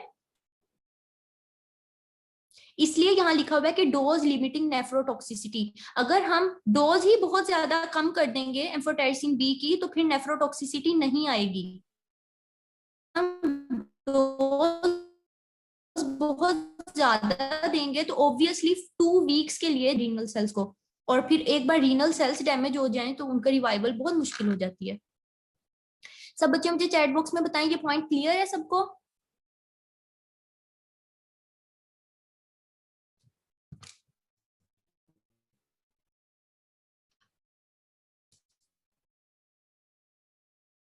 अभी तक हमने 2 साइड इफेक्ट्स पढ़े हैं, एक इन्फ्यूजन रिलेटेड था और दूसरा विजिटिंग। ये है जो एम्फोटेरिसिन बी, और बेसिकली ये ब्लड ब्रेन बैरियर, ये लिपिड सोलुबल होती है लेकिन ये स्टिल ब्लड ब्रेन बैरियर को क्रॉस नहीं कर सकती। तो अगर ये हमारा ब्रेन है, ठीक है, और हमें कोई ऐसा इन्फेक्शन हो गया है फंगल जो कि ब्रेन में सीएनएस को अफेक्ट कर रहा है, हमारा जो स्पाइनल फ्लूइड होता है उसके अंदर कोई इन्फेक्शन कॉज करवा रहा है, अब उसको भी तो हमने ट्रीट करना है। हम क्या करते हैं, एम्फोटेरिसिन बी को हम इंजेक्शन लगा देते हैं इंट्राथीकल। थीकल आपको पता होगा, मिनिंजिस की लेयर को शायद कहते हैं। हम क्या करते हैं, मिनिंजिस के अंदर इंट्राथीकल इंजेक्शन लगा देते हैं। अब अगर ये उसकी मिनिंजिस है, ये ब्रेन है सारा, ड्रग जो है यहाँ पे पड़ा हुआ है, अगर ये ब्लड ब्रेन बैरियर को क्रॉस नहीं कर सकता, इट मींस ना ये एंटर हो सकता है ब्लड ब्रेन बैरियर के थ्रू, ना ही ये एग्जिट हो सकता है। अगर मैंने इंजेक्शन के थ्रू ये ड्रग, फॉर सपोज मैंने ये इंजेक्शन दिया और ये ड्रग मैं इन्फ्यूज करवा दी ब्रेन के अंदर, ये आ गई ड्रग, तो क्या ये ड्रग अब इस ब्रेन में से बाहर निकल सकती है?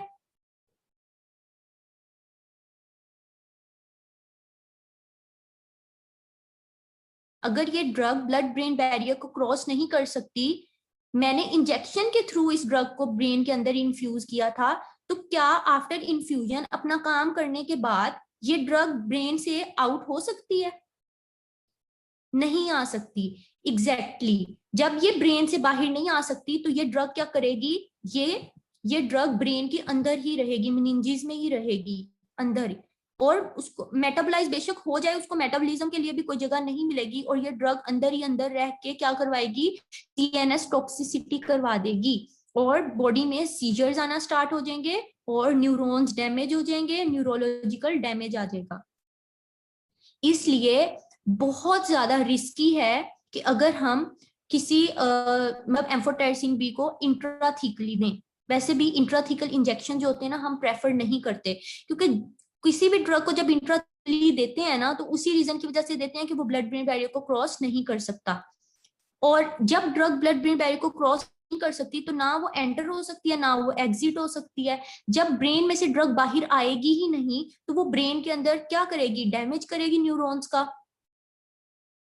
और सीजर्स। हम इसको क्यों इंट्राथीकल दे रहे हैं, इसलिए दे रहे हैं क्योंकि हमारे पास अब कोई ऑप्शन ही नहीं बचा। फॉर एग्जाम्पल पेशेंट जो है हर चीज से रेजिस्टेंट हो गया है और हमें उस पेशेंट की लाइफ को सेव करना है, तब हम जाके, जब हमारे पास कोई ऑप्शन नहीं होगा, हमारे पास लास्ट ऑप्शन होगा, तब हम इसको इंट्राथीकल इन्फ्यूज करेंगे। अदरवाइज इसकी जिस तरह मैंने आपको बताया, एम्फोटेरिसिन बी जो है उसकी टॉक्सिसिटी बहुत ज्यादा है, लेकिन जब इमरजेंसी की सिचुएशन हो, जब हमारे पास कोई ऑप्शन ना हो, तब हम एम्फोटेरिसिन बी देनी पड़ती है पेशेंट को। इसी तरह जब हमारे पास कोई और ऑप्शन नहीं बचता, तब हम इंट्राथीकली इसको देते हैं, और इसकी वजह से क्या होता है, सीजर्स आ सकते हैं, क्योंकि बहुत लंबे टाइम के लिए ब्रेन में रहेगी, और आपको पता है इसकी हाफ लाइफ 2 वीक्स है। एक ड्रग अगर 2 वीक्स के लिए वहां पे प्रेजेंट रहती है तो वो देखें कितनी ट्रबल कर सकती है वहां पे। एम्फोटेरिसिन भी इस तरह हम कह सकते हैं लिपिड सोलुबल ब्लड में बैरियर को क्रॉस नहीं कर सकती, क्योंकि ये एगोस्टिरोल को सिर्फ कर सकती है। आपने देखा होगा कि ब्रेन के अंदर से नहीं पास हो रही, उसकी लिपिड बाय लेयर से नहीं पास हो रही, बल्कि सिर्फ एल्गोस्टिरोल के अंदर इसने पोर किया है। चलें, अब मुझे इन तीनों सब बच्चे मुझे चैट बॉक्स में इसकी 3 टॉक्सिसिटीज बताएं जल्दी से।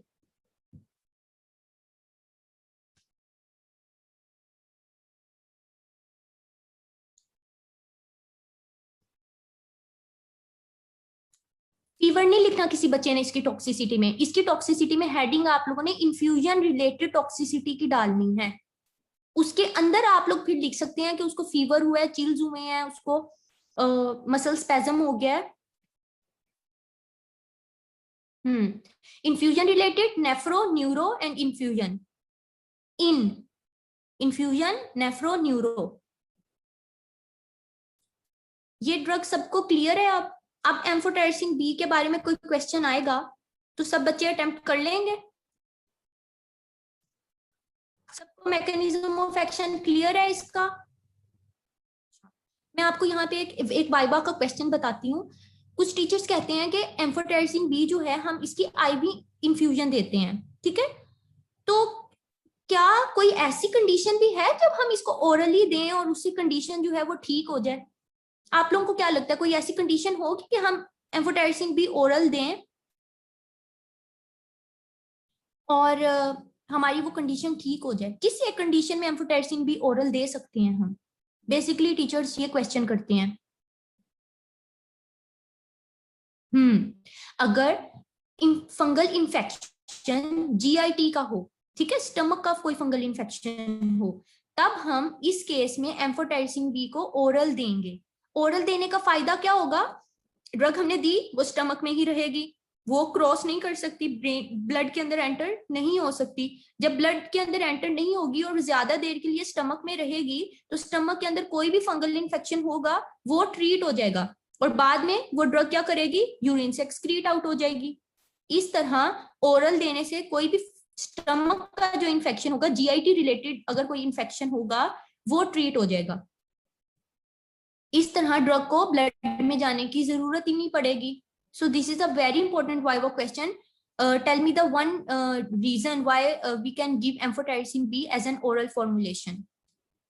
ठीक है, अच्छा, ये हो गई एम्फोटेरिसिन बी, ये सबसे मेजर ड्रग थी। उसके बाद एजोल्स ही मेजर हैं, बाकी सब छोटी छोटी हैं। अब है next drug, next we are going to discuss flucytosine. Flucytosine जो है ना, बेसिकली ये एक ऐसी ड्रग है जो आप लोगों ने कैंसर वाले चैप्टर में भी पढ़नी है, एंटी कैंसर वाले चैप्टर में आप लोग पढ़ेंगे इस ड्रग को, क्योंकि ये बेसिकली क्या करती है, ये डीएनए को जाके डैमेज करती है, ये डीएनए की सिंथेसिस नहीं होने देती, तो सेल की क्या होती है, डेथ हो जाती है। इसलिए इसका जो आप लोगों ने मेजरली पढ़ना है वो उस चैप्टर में पढ़ना है। अगर एंटी फंगल वाले चैप्टर्स में से कभी कोई एससीक्यू आता है, तब भी वो फ्लूसाइटोसिन को कभी भी इसमें कंसीडर नहीं करते, क्योंकि it is an anti cancer drug. इसका मोटा मोटा हम पढ़ लेते हैं, इसकी फार्माकोकाइनेटिक्स क्या होती है। ये ओरली दी जाती है, ठीक है, ओरली दी जाती है। उसके बाद ये सीएनएस को पेनिट्रेट कर सकती है, इसका रूट ऑफ एलिमिनेशन यूरिन के थ्रू ही होता है। और हम क्या करते हैं, फ्लूसाइटोसिन को अगर एम्फोटेरिसिन बी के साथ साइनर्जिज्म में दें, तो एम्फोटेरिसिन बी की जो नेफ्रोटॉक्सिसिटी थी उसको हम कम कर सकते हैं। ये आपको डायग्राम नजर आ रही है सब स्टूडेंट्स को? ये लिपिन की डायग्राम है और उन्होंने देखें ये साइनर्जिज्म बनाया हुआ है। साइनर्जिज्म मतलब दोस्ती, अगर हम इसको करवा दें तो इनका इफेक्ट जो होता है ज्यादा अच्छा आता है।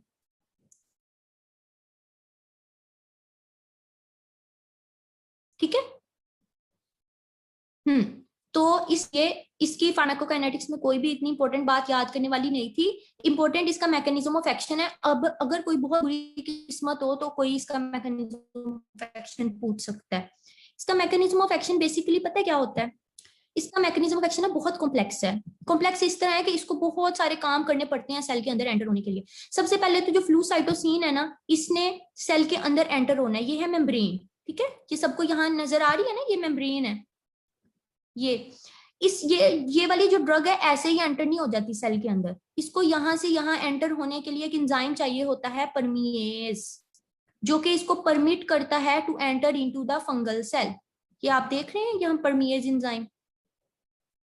जब परमिएज के थ्रू ये एंटर होती है, अभी भी ये कोई एक्टिव ड्रग नहीं है, इस ड्रग को एक्टिवेट होना पड़ता है। फ्लूसाइटोसिन जो होती है इनएक्टिव ड्रग होती है। जब ये फंजाई के साइटोप्लाज्म के अंदर एंटर हो जाती है तो ये एक्टिवेट होती है, और एक्टिवेट होने के लिए इसको एक एंजाइम चाहिए होता है, डी अमाइनेज। एंजाइम क्या आता है, इसकी डी अमाइनेशन करता है। जब इस एंजाइम से इस ड्रग की डीअमाइनेशन होती है तो ये ड्रग जो होती है 5-फ्लोरोयूरेसिल में कन्वर्ट हो जाती है, which is the active form of this drug. Now this drug is able to inhibit the synthesis of the fungus. ठीक है, सो जो 5-फ्लोरोयूरेसिल थी, अब ये ड्रग क्या करेगी, एक एंजाइम होता है फंजाई के सेल के अंदर, थाइमिडाइलेट सिंथेज, टीएस, ये इस एंजाइम को जाके इनहिबिट करेगी। जब ये एंजाइम इनहिबिट हो जाएगा तो ना फंजाई का डीएनए बनेगा, ना कुछ भी नहीं बनेगा। एज ए रिजल्ट जो होगा फंजाई के सेल की डेथ हो जाएगी। इसने क्या किया, सबसे पहले फ्लू साइटोसिन को एंटर होने के लिए परमिएज एंजाइम की जरूरत थी। उसके बाद परमिएज के बाद ये एंटर हो गया इनटू द सेल। सबसे पहले फ्लू साइटोसिन परमिएज एंजाइम के थ्रू एंटर होगा। एक मिनट में ये सारा रिमूव कर दूं, आपको एंजाइम्स के नेम नजर आ रहे हैं। मेरी स्क्रीन शो हो रही है सबको?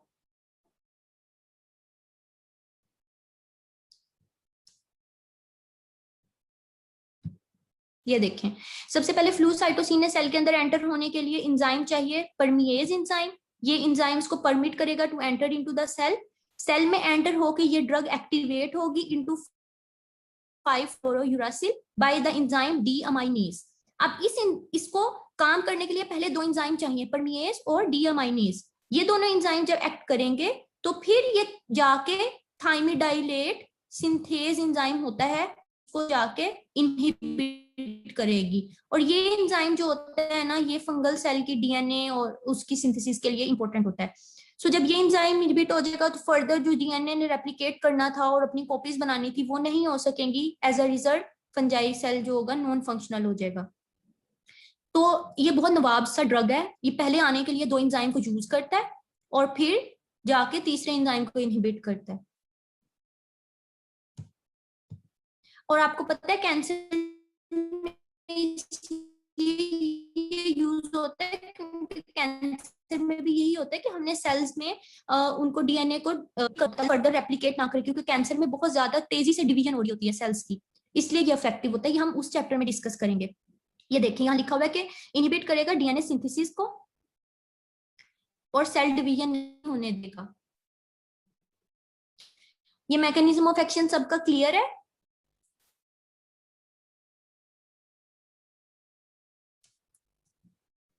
नेक्स्ट इसके क्लिनिकल यूजेस हैं। क्लिनिकल यूजेस इसके जो निमोनिक होते हैं, इसके क्लिनिकल यूजेस का होता है 3C। ये इफेक्टिव होता है अगेंस्ट क्रिप्टोकोकस, नियोफोर्मेंस, कैंडिडा एंड क्रोमोब्लास्टोमाइकोसिस। तो ये 3C's के अगेंस्ट इफेक्टिव होता है। इसका क्लिनिकल यूज कभी भी कोई भी नहीं पूछता, कभी भी नहीं पूछा जाता। लेकिन हाँ, अगर आपने अपनी नॉलेज के लिए इसको याद करना है तो आप कर सकते हैं। उसके बाद इसके एडवर्स इफेक्ट्स हैं, क्योंकि मैंने आपको बताया कि ये एंटी कैंसर ड्रग है, तो इसके जो साइड इफेक्ट्स हैं ना वो भी बिल्कुल कैंसर के पेशेंट्स वाले आते हैं। सबसे पहले क्या होता है, बोन मैरो सप्रेशन हो जाती है इसकी वजह से, ठीक है। दूसरे नंबर पे क्या होता है, एलोपेशिया। एलोपेशिया होता है बालों का गिरना, बाल कम हो जाते हैं। तो आपने देखा होगा कैंसर के पेशेंट्स में बाल कम हो जाते हैं, गिरना स्टार्ट हो जाते हैं।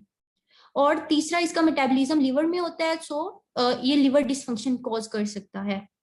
सो this is all about the flu cytosine which is not very important drug. ये आपसे कभी भी नहीं पूछा जाता। अगर बहुत बुरी किस्मत हो तो इसका मैकेनिज्म ऑफ एक्शन आपसे पूछ लेंगे, लेकिन स्टिल ये एंटी कैंसर चैप्टर में आता है।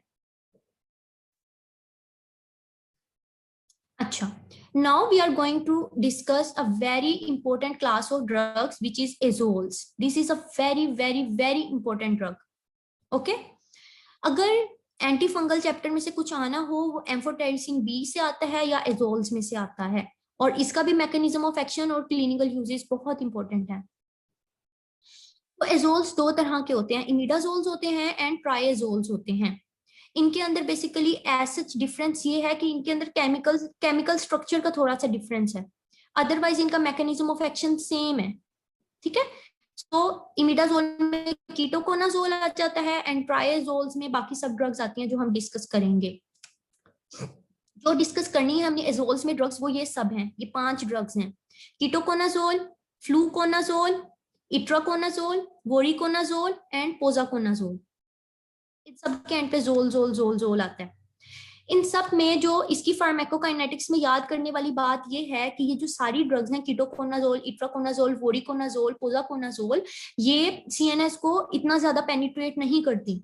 सो अगर कोई सीएनएस इन्फेक्शन होता है तो हम इन ड्रग्स को यूज नहीं करते to treat the fungal infection.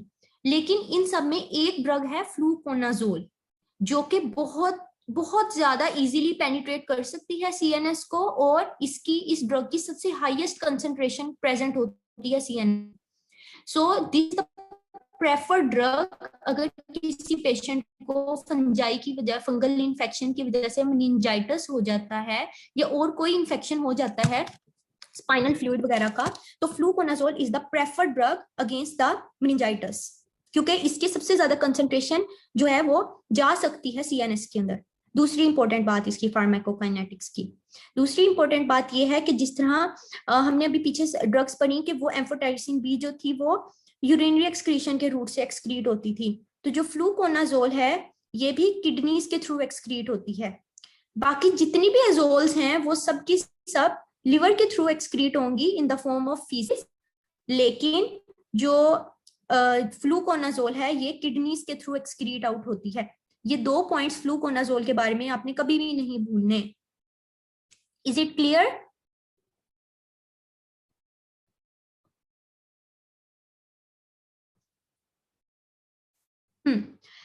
अब सबसे इंपॉर्टेंट पॉइंट जो आता है वो आता है मैकेनिज्म ऑफ एक्शन, क्या होता है एजोल ड्रग्स का। सबसे पहले मैं आपको बताती हूँ, आप लोगों ने बायोकेमिस्ट्री में पढ़ा होगा, कोलेस्ट्रॉल के सिंथेसिस के स्टेप्स पढ़े होंगे, याद है किसी को? वो लंबे चौड़े स्टेप्स अभी याद करने की बिल्कुल जरूरत नहीं है। जिस तरह बिल्कुल कोलेस्ट्रॉल बनता है ना, उन्हीं स्टेप्स के थ्रू एल्डोस्टेरोल भी बनता है। अब हम लोग क्या करते हैं, हम लोगों ने लेनोस्टेरोल, बेसिकली क्या होता है, स्कोलिन होता है, स्कोलिन से लेनोस्टेरोल होता है, लेनोस्टेरोल से स्टेप्स होते हैं तो एल्डोस्टेरोल बन जाता है। अब जो लेनोस्टेरोल से एल्डोस्टेरोल बनने वाला स्टेप है ना, इसमें ना हमारे पास ना 14 अल्फा डीमिथाइलेशन होनी होती है लेनोस्टेरोल की। और ये जो डीमिथाइलेशन होनी होती है ना, ये किस एंजाइम के थ्रू हो रही होती है? जो फंजाई का साइटोक्रोम P450 होता है ना, cytochrome P450 of the fungi cell, वो बेसिकली इस एंजाइम को पोटेंशिएट करता है 14 अल्फा डीमिथाइलेज एंजाइम को, कि वो लेनोस्टेरोल की 14 अल्फा डीमिथाइलेशन करवा दे। ठीक है, जब 14 अल्फा डीमिथाइलेशन होती है लेनोस्टेरोल की तो वो कन्वर्ट हो जाता है इनटू एर्गोस्टेरोल। हमने क्या किया, हमने एजोल्स ड्रग्स बना ली। उन एजोल्स ड्रग्स ने क्या किया, ये जो फंजाई के सेल के अंदर साइटोक्रोम P450 था, इसको जाके इनहिबिट कर दिया। जब ये एंजाइम इनहिबिट हो गया तो इसकी वजह से ये जो 14 अल्फा डीमिथाइलेशन हो रही थी लेनोस्टेरोल की टू कन्वर्ट इट इनटू एर्गोस्टेरोल, वो नहीं होगी। जब ये एर्गोस्टेरोल में कन्वर्ट नहीं होगा तो क्या हो जाएगा, सेल मेम्ब्रेन खराब हो जाएगी, एर्गोस्टेरोल नहीं बनेगा। और जब सेल मेम्ब्रेन खराब हो जाएगी तो सेल अल्टीमेटली डिस्ट्रॉय हो जाएगा। सो जितने भी एजोल्स होते हैं वो फंजाई के साइटोक्रोम P450 को जाके इनहिबिट कर देते हैं। ये समझ आई है?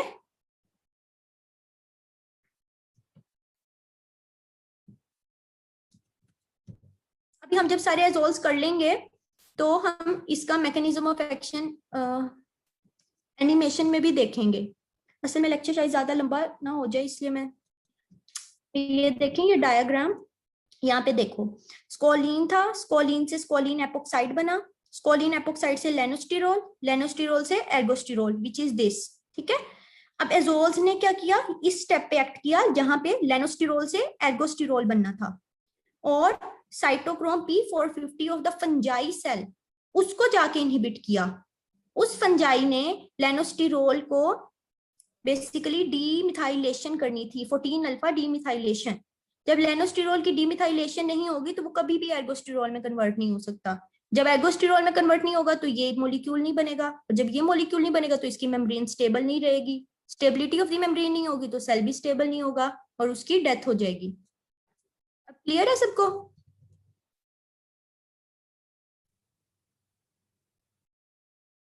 ठीक है, अब हम वन बाय वन ये जो हमने नेम्स पढ़े थे कीटोकोनाजोल वगैरह, इनको वन बाय वन थोड़ा थोड़ा देखते हैं कि इनका स्पेक्ट्रम क्या है और इनकी टॉक्सिसिटी क्या है। सबसे पहली जो ड्रग है वो है कीटोकोनाजोल। कीटोकोनाजोल कोई इतनी अच्छी ड्रग नहीं है, ये बेसिकली नैरो स्पेक्ट्रम की एंटीफंगल ड्रग है।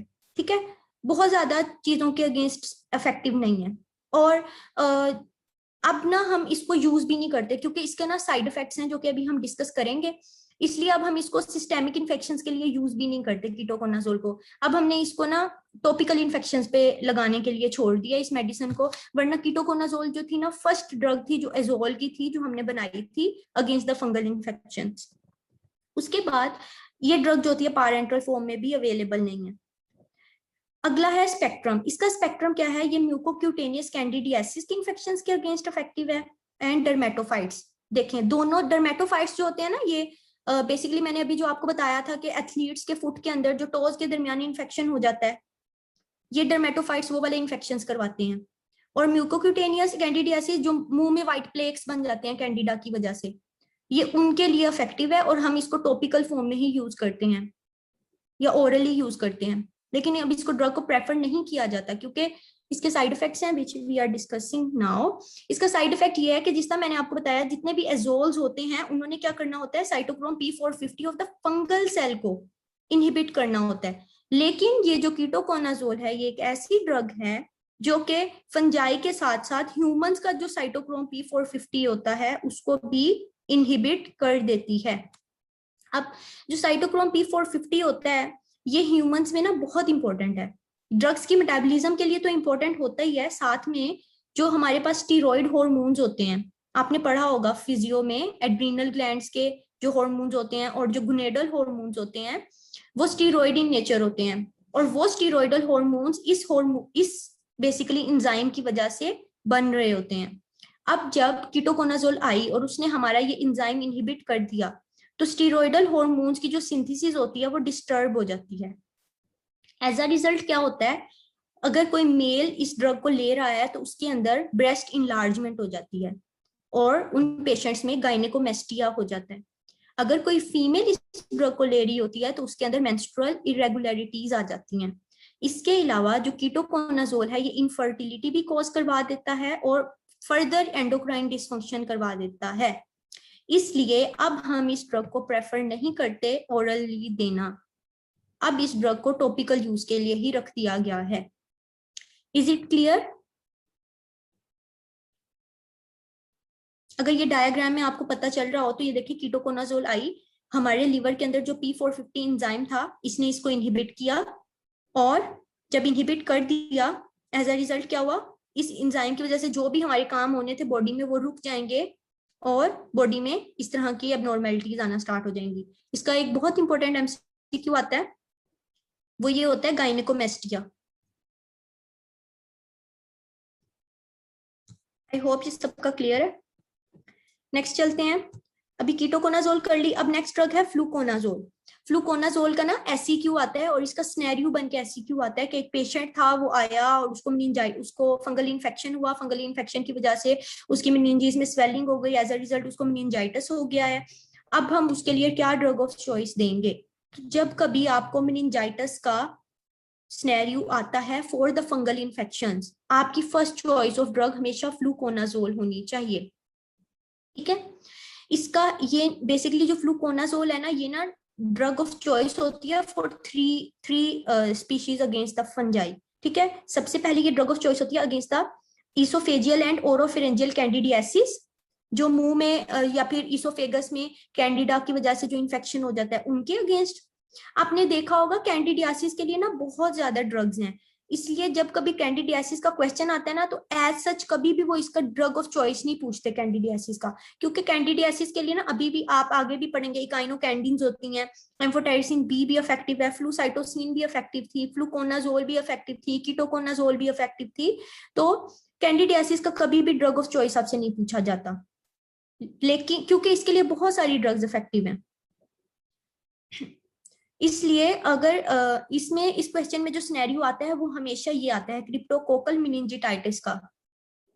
ठीक है, सो 3 के अगेंस्ट ये इफेक्टिव होती है, अगेंस्ट कैंडिडियासिस, कोक्सीडियोइडिस और क्रिप्टोकोकल इन्फेक्शंस। अब क्रिप्टोकोकल मेनिंजाइटिस होता है या मेनिंजाइटिस हो सकता है, या फिर क्रिप्टोकोकल नियोफॉर्मेंस, ये 2 इन्फेक्शंस होते हैं जिनके लिए हम जो है फ्लूकोनाजोल को as a drug of choice use करते हैं।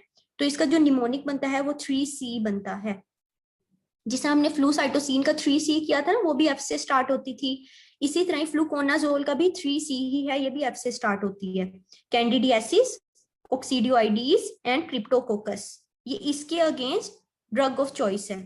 कैंडिडियासिस का एज सच कोई भी सिंगल ड्रग ऑफ चॉइस आपसे कभी भी नहीं पूछी जाएगी, लेकिन क्रिप्टोकोकस नियोफॉर्मेंस एंड क्रिप्टोकोकस मेनिंजाइटिस, इनका हमेशा सिनेरियो आ जाता होता है और उसमें ड्रग ऑफ चॉइस होती है फ्लूकोनाजोल।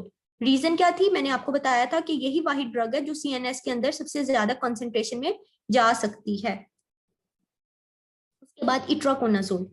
इट्राकोनाजोल जो है ये किसके अगेंस्ट ड्रग ऑफ चॉइस होती है? आपने ना, मैंने इसलिए आपको ड्रग ऑफ चॉइस बता रही हूँ क्योंकि इनके MCQs आते हैं इस तरह बन के कि itraconazole is a drug of choice, fluconazole is a drug of choice. किस किस के लिए है? तो आपने ये दो दो नाम जरूर याद करने हैं। जिस तरह फ्लूकोनाजोल में आपने ये याद किया ना, कोक्सीडियोइडीज एंड क्रिप्टोकोकस, इसी तरह इट्राकोनाजोल में आपने ब्लास्टोमाइसिस एंड स्पोरोथ्रिक्स ये याद करनी है। क्रोमोब्लास्टोमाइकोसिस अगर भूल भी जाते तो इट्स ओके, लेकिन स्पोरोथ्रिक्स एंड ब्लास्टोमाइसिस ये दोनों जरूर याद करने हैं। इसके अलावा अगर कोई पेशेंट जो है कीटोकोनाजोल या फिर फ्लूकोनाजोल से रेजिस्टेंट हो गया है तो हम उसके अंदर इट्राकोनाजोल दे सकते हैं। जैसे ऑल्टरनेटिव एजेंट्स में हम कोक्सीडियोइडीज, क्रिप्टोकोकस, हिस्टोप्लाज्मा, इनके लिए हम इसको यूज कर सकते हैं।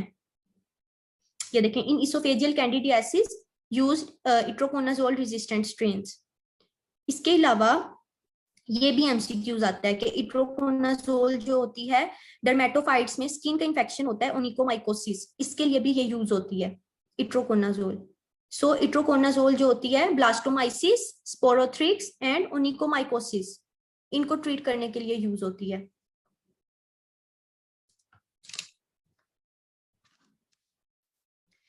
मेरी आवाज क्लियर आ रही है?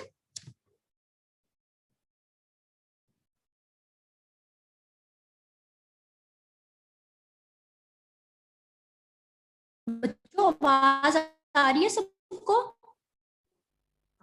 नेक्स्ट है वोरिकोनाजोल।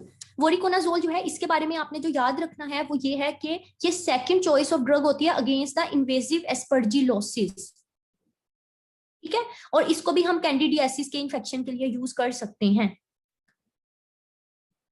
और इसमें से जो MCQs आता है वो ये आता है कि एड्स के पेशेंट में कैंडिडल, इसोफेजाइटिस एंड स्टोमेटाइटिस को ट्रीट करने के लिए कौन सी ड्रग यूज होती है? वोरिकोनाजोल। एड्स के पेशेंट का मेंशन किया होगा यकीनन। अगर एड्स के पेशेंट में कैंडिडा इसोफेजाइटिस हो जाता है तो उस पेशेंट में हम वोरिकोनाजोल देते हैं। अब वोरिकोनाजोल के एडवर्स इफेक्ट्स होते हैं, पता है आपको? सारे एजोल्स के एडवर्स इफेक्ट्स नहीं है, सिर्फ कीटोकोनाजोल के हैं एंड वोरिकोनाजोल के हैं। जो वोरिकोनाजोल के एडवर्स इफेक्ट है ना वो है विजुअल डिस्टर्बेंस, ये ब्लरिंग ऑफ द विजन करवा देता है। और सब पेशेंट्स में नहीं करवाता, ऑलमोस्ट 30% पेशेंट्स के अंदर ये जो होता है विजुअल डिस्टर्बेंस करवाता है। अब इसको याद रखने का तरीका क्या है कि V से विजुअल होता है, V से वोरिकोनाजोल होता है, तो वोरिकोनाजोल क्या करेगा? विजुअल डिस्टर्बेंस करवाएगा। और it is the second choice of drug for invasive aspergillosis. जो फर्स्ट चॉइस ऑफ ड्रग है वो हम आगे पढ़ने लगे हैं। सो पोजाकोनाजोल जो है वो फर्स्ट चॉइस ऑफ ड्रग है अगेंस्ट द इन्वेसिव एस्परजिलोसिस। आपको पता है जिस तरह हम नीचे आते जा रहे हैं ना, जिस तरह ketoconazole, fluconazole, itraconazole, voriconazole and posaconazole, जिस तरह हम नीचे आते जा रहे हैं इनका स्पेक्ट्रम ब्रॉड होता जा रहा है। जो ड्रग सबसे पहले थी कीटोकोनाजोल वो नैरो स्पेक्ट्रम थी, लेकिन जो पोजाकोनाजोल है ये ब्रॉडेस्ट स्पेक्ट्रम ड्रग है। Okay, so first choice of drug है अगेंस्ट द इन्वेसिव एस्परजिलोसिस, और ये एक वाहिद ड्रग है पूरे चैप्टर में जो कि इफेक्टिव होती है अगेंस्ट द राइजोपस। सो ये MCQ भी मोस्ट फ्रीक्वेंटली आता है क्योंकि ये बहुत यूनिक सा है। राइजोपस के अगेंस्ट कौन सी ड्रग यूज होती है? पोजाकोनाजोल। इसका अगर आपने याद करना है स्पेक्ट्रम तो इसका निमोनिक है क्रैप। क्रैप C से बनता है कैंडिडा। आपको कुछ भी याद नहीं आ रहा ना, आप कैंडिडा इन्फेक्शन जरूर लिख दें उसके स्पेक्ट्रम में, क्योंकि कैंडिडा को हर ड्रग ट्रीट कर लेती है। R से बनता है राइजोपस, A से एस्परजिलस एंड P से पोजाकोनाजोल। सो क्रैप इज द निमोनिक कि पोजाकोनाजोल जो इफेक्टिव होती है वो इन तीन चीजों के लिए होती है, राइजोपस, एस्परजिलस एंड कैंडिडा। ठीक है, एजोल सबको क्लियर है? This is all about the एजोल्स।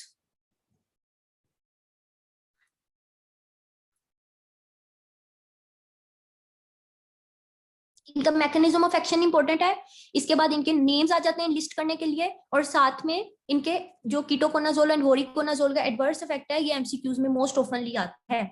साथ में इनके स्पेक्ट्रम भी पूछे जाते हैं।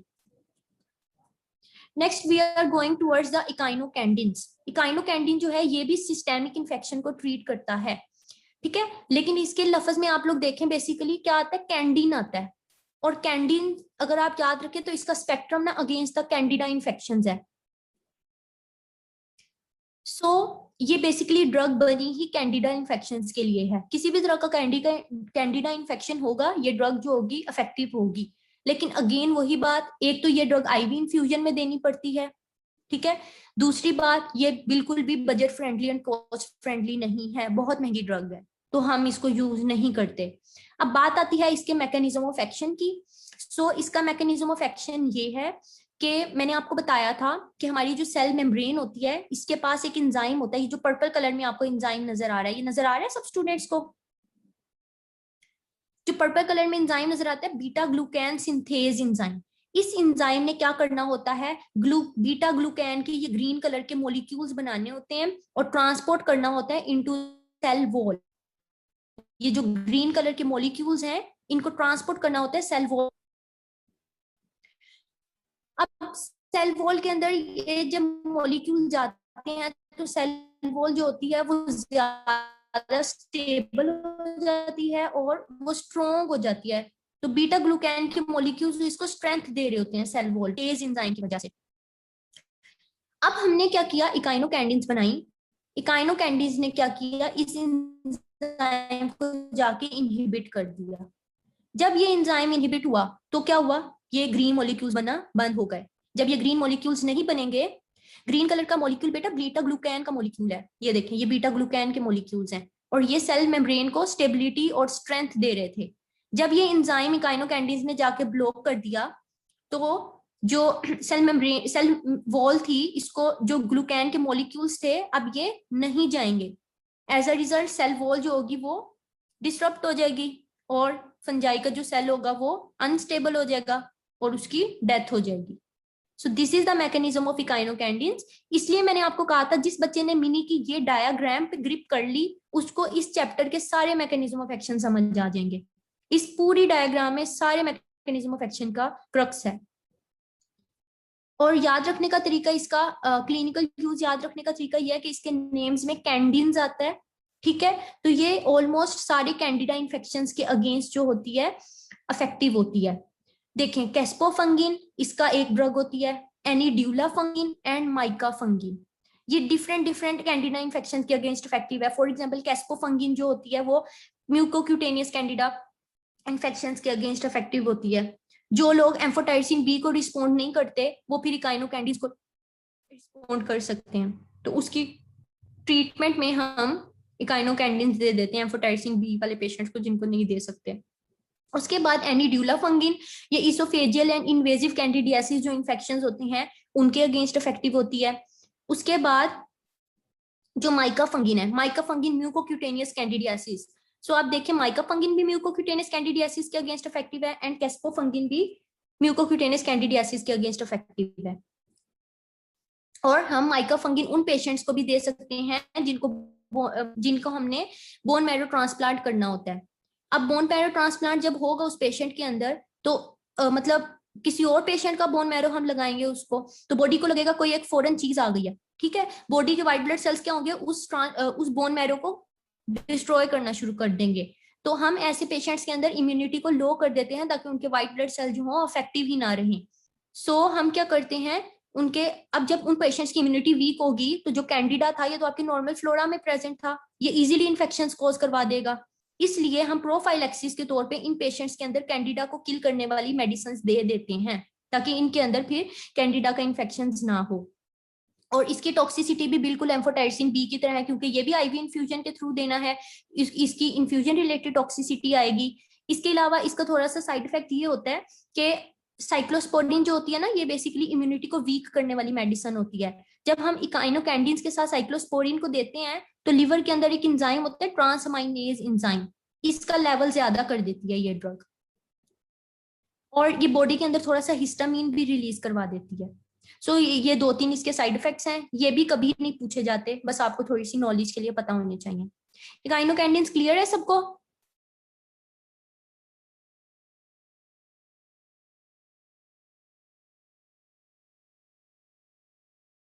सब बच्चे चैट बॉक्स में बताएं।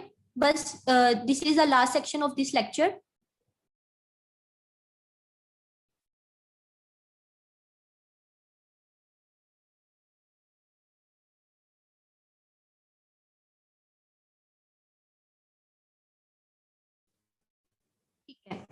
अब हम लोगों ने जितने भी अभी ड्रग्स पढ़े हैं वो सब के सब ड्रग्स जो थे वो सिस्टेम।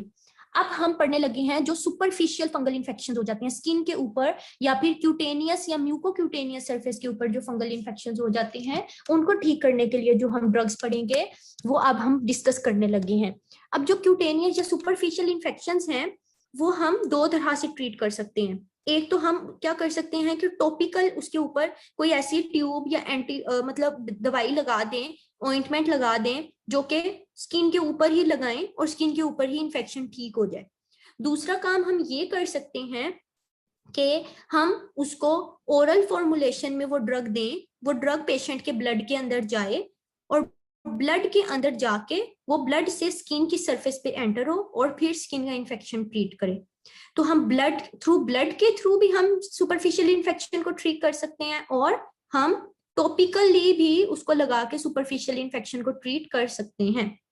सबसे पहली ड्रग जो हम यूज करते हैं अगेंस्ट द सुपरफिशियल इन्फेक्शन वो होती है ग्रीजियोफल्विन। ग्रीजियोफल्विन एक ऐसी ड्रग है जो कि बेसिकली हम यूज करते हैं for the superficial fungal infection, लेकिन ग्रीजियोफल्विन हम ओरली लेते हैं। जब हम इसको ओरली लेते हैं तो क्या होता है, ये हमारे जीआईटी में जाएगी, जीआईटी से ब्लड में जाएगी और ब्लड से हमारी स्किन की लेयर्स में जाएगी। अब आपको पता है हमारी स्किन की 5 लेयर्स होती हैं, corneum, granulosum, stratum corneum, stratum granulosum, stratum lucidum और भी होती हैं। ये ड्रग क्या करेगी, आपको पता है ना हमारी स्किन के नीचे ब्लड वेसल्स होती हैं। यहाँ जीआईटी थी, ठीक है, ये हमारा स्टमक था, स्टमक से ये ड्रग जो है ब्लड के अंदर एंटर हुई और ब्लड से जो हमारी स्ट्रेटम कॉर्नियम की लेयर थी, this is the stratum corneum, ये यहाँ जाके डिपॉजिट हो गई। अब स्ट्रेटम कॉर्नियम सबसे ऊपर वाली लेयर होती है स्किन की। अब स्किन के ऊपर यहाँ पे अगर कोई इन्फेक्शन हुआ है तो ये ड्रग यहाँ पे अफेक्ट करेगी और इस इन्फेक्शन को ट्रीट कर देगी। इस तरह जो ग्रीजियोफल्विन होती है आपके इन्फेक्शन को ट्रीट करती है। अच्छा, अब हमें ये देना होता है कि ये सबसे ज्यादा इफेक्टिव होती है अगर इसकी सबसे ज्यादा माइन्यूट पार्टिकल्स की फॉर्म में अगर दी जाए ना, मतलब इस तरह इस तरह इस तरह, जितनी इसकी छोटी फॉर्मुलेशन देंगे ना, अल्ट्रा माइक्रो देंगे, उतनी ज्यादा ये ड्रग इफेक्टिव होगी। दूसरी बात, ये फैटी फूड के साथ ज्यादा अच्छे से एब्जॉर्ब होती है, ठीक है। तो अगर हमने ग्रीजियोफल्विन को ज्यादा जल्दी फैटी फूड के साथ इसको देना पड़ेगा। तीसरी बात, ये जो स्ट्रेटम कॉर्नियम होता है ये उनके साथ जाके डिपॉजिट हो जाती है, स्ट्रेटम कॉर्नियम के अंदर एक्यूमुलेट हो जाती है यहाँ पे और फिर जो सुपरफिशियल फंगल इन्फेक्शन होता है उसको ट्रीट करती है। अब इसका मैकेनिज्म ऑफ एक्शन देखते हैं। इसका मैकेनिज्म ऑफ एक्शन क्या है, ये बेसिकली क्या करती है, आपको पता है कि सेल को डिवाइड करने के लिए स्पिंडल फाइबर्स चाहिए होते हैं। आपने देखा था ना, ऐसे ऐसे स्पिंडल फाइबर्स होते हैं और यहाँ पे 2 सेंट्रियोल्स होते हैं और यहाँ पे फिर जो होता है डीएन वो होता है क्रोमोसोम, ये अटैच होता है, ऐसे ही होता है, दोनों तरफ होता है ऐसे, ये होते हैं स्पिंडल फाइबर्स। बेसिकली ये जो ड्रग है ना, ये ग्रीजियोफल्विन, ये स्पिंडल पॉइजन है। स्पिंडल पॉइजन है, ये क्या करती है, स्पिंडल्स को बनने ही नहीं देती। जब स्पिंडल फॉर्मुलेशन होगी ही नहीं तो क्या सेल डिवाइड कर सकता है, क्या सेल रेप्लिकेट कर सकता है, उसकी माइटोसिस हो सकती है, बिल्कुल नहीं होती। तो जो सेल होता है वो अरेस्ट हो जाता है और उसकी माइटोसिस नहीं हो सकती। ग्रीजियोफल्विन को हम स्पिंडल पॉइजन भी कहते हैं क्योंकि ये स्पिंडल फाइबर्स की सिंथेसिस नहीं होने देती, ठीक है। This is the mechanism of action of griseofulvin. Next क्या है, इसके क्लिनिकल यूजेस क्या है कि ऑब्वियसली ये सुपरफिशियल फंगल इन्फेक्शंस को ट्रीट करता है तो डर्मेटोफाइट्स के अगेंस्ट इफेक्टिव है। डर्मेटोफाइट लफ्ज से पता चल रहा है, डर्मा का क्या मतलब होता है, स्किन, ठीक है। उसके बाद इसके जनरल से एडवर्स इफेक्ट्स होते हैं, ये हेडेक करवा देता है, mental confusion, GI irritation, photosensitivity. Obviously इसको हम क्या करेंगे, ओरल रूट से दे देंगे तो पेट में थोड़ा सा दर्द हो जाएगा, हेडेक हो सकता है, mental confusion, blooding of the vision, photosensitivity, इस तरह के इसके साइड इफेक्ट्स आते हैं। इसके एडवर्स इफेक्ट्स क्या हैं? इसके एडवर्स इफेक्ट ना बहुत इंपॉर्टेंट हैं। सबसे पहला इसका एडवर्स इफेक्ट भी है, वो किस तरह? ग्रिजियोफल्विन जो होता है ना, कभी भी पोरफायरिया वाले पेशेंट्स को नहीं दिया जाता, क्योंकि ये पोरफायरिया का लेवल जो होता है बॉडी ब्लड के अंदर इंक्रीज करवा देता है। So it is contraindicated in porphyria patients. Second point क्या है, जो लोग वॉरफ्रिन ले रहे होते हैं, ये ड्रग कभी भी उन पेशेंट्स को नहीं दी जाती। क्यों नहीं दी जाती? क्योंकि ये ड्रग जैसे ही हम देंगे, ये फौरन से वॉरफ्रिन को मेटाबोलाइज कर देगी और उसकी बायोअवेलेबिलिटी कम कर देगी।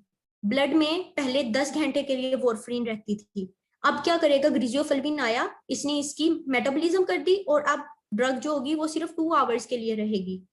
तो जो वॉरफ्रिन का पेशेंट था, ऑब्वियसली उसने एंटीकोएगुलेंट इफेक्ट प्रोड्यूस करना था वॉरफ्रिन ने उसकी बॉडी के अंदर, लेकिन जब हम ग्रिजियोफल्विन देंगे और उससे वॉरफ्रिन का लेवल डिक्रीज हो जाएगा इन द प्लाज्मा, तो उस पेशेंट की बॉडी के अंदर कोएगुलेशन होना स्टार्ट हो जाएगी।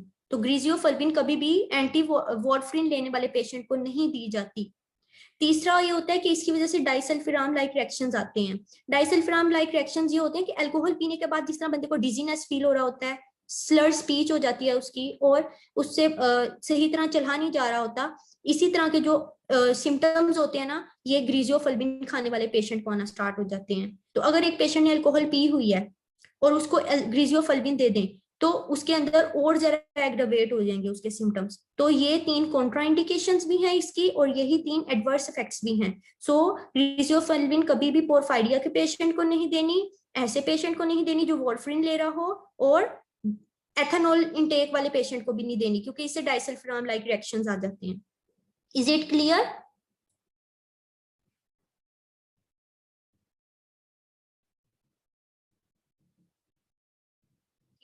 ये पहली ड्रग थी जो हमने बस एक लास्ट रह गई है, टर्बीनाफिन, उसके बाद खत्म। ये पहली ड्रग थी जो हम लोगों ने सुपरफिशियल फंगल इन्फेक्शंस के अगेंस्ट दी थी, ठीक है, बाय ब्लड रूट। दूसरी ड्रग है टर्बीनाफिन। टर्बीनाफिन क्या करती है, मैंने आपको बताया था, स्कोलिन से स्कोलिन एपोक्साइड बनता है, स्कोलिन एपोक्साइड से लेनोस्टिरोल, एंड लेनोस्टिरोल से एर्गोस्टिरोल।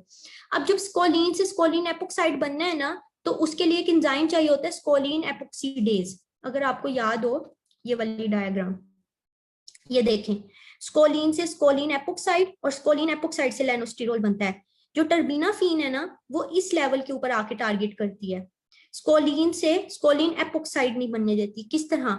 यहाँ पे एक एंजाइम एक्ट कर रहा होता है, स्कोलिन एपोक्सीडेज एंजाइम। स्कोलिन एपोक्सीडेज एंजाइम को इनहिबिट कर देगी टर्बीनाफिन। जब ये एंजाइम इनहिबिट हो जाएगा तो स्कोलिन से स्कोलिन एपोक्साइड नहीं बनेगा, और फिर लेनोस्टिरोल नहीं बनेगा, एर्गोस्टिरोल नहीं बनेगा। एट द एंड क्या होगा, उसकी सेल मेम्ब्रेन की स्टेबिलिटी खराब हो जाएगी। सो टर्बीनाफिन क्या करती है, किस एंजाइम को इनहिबिट करती है?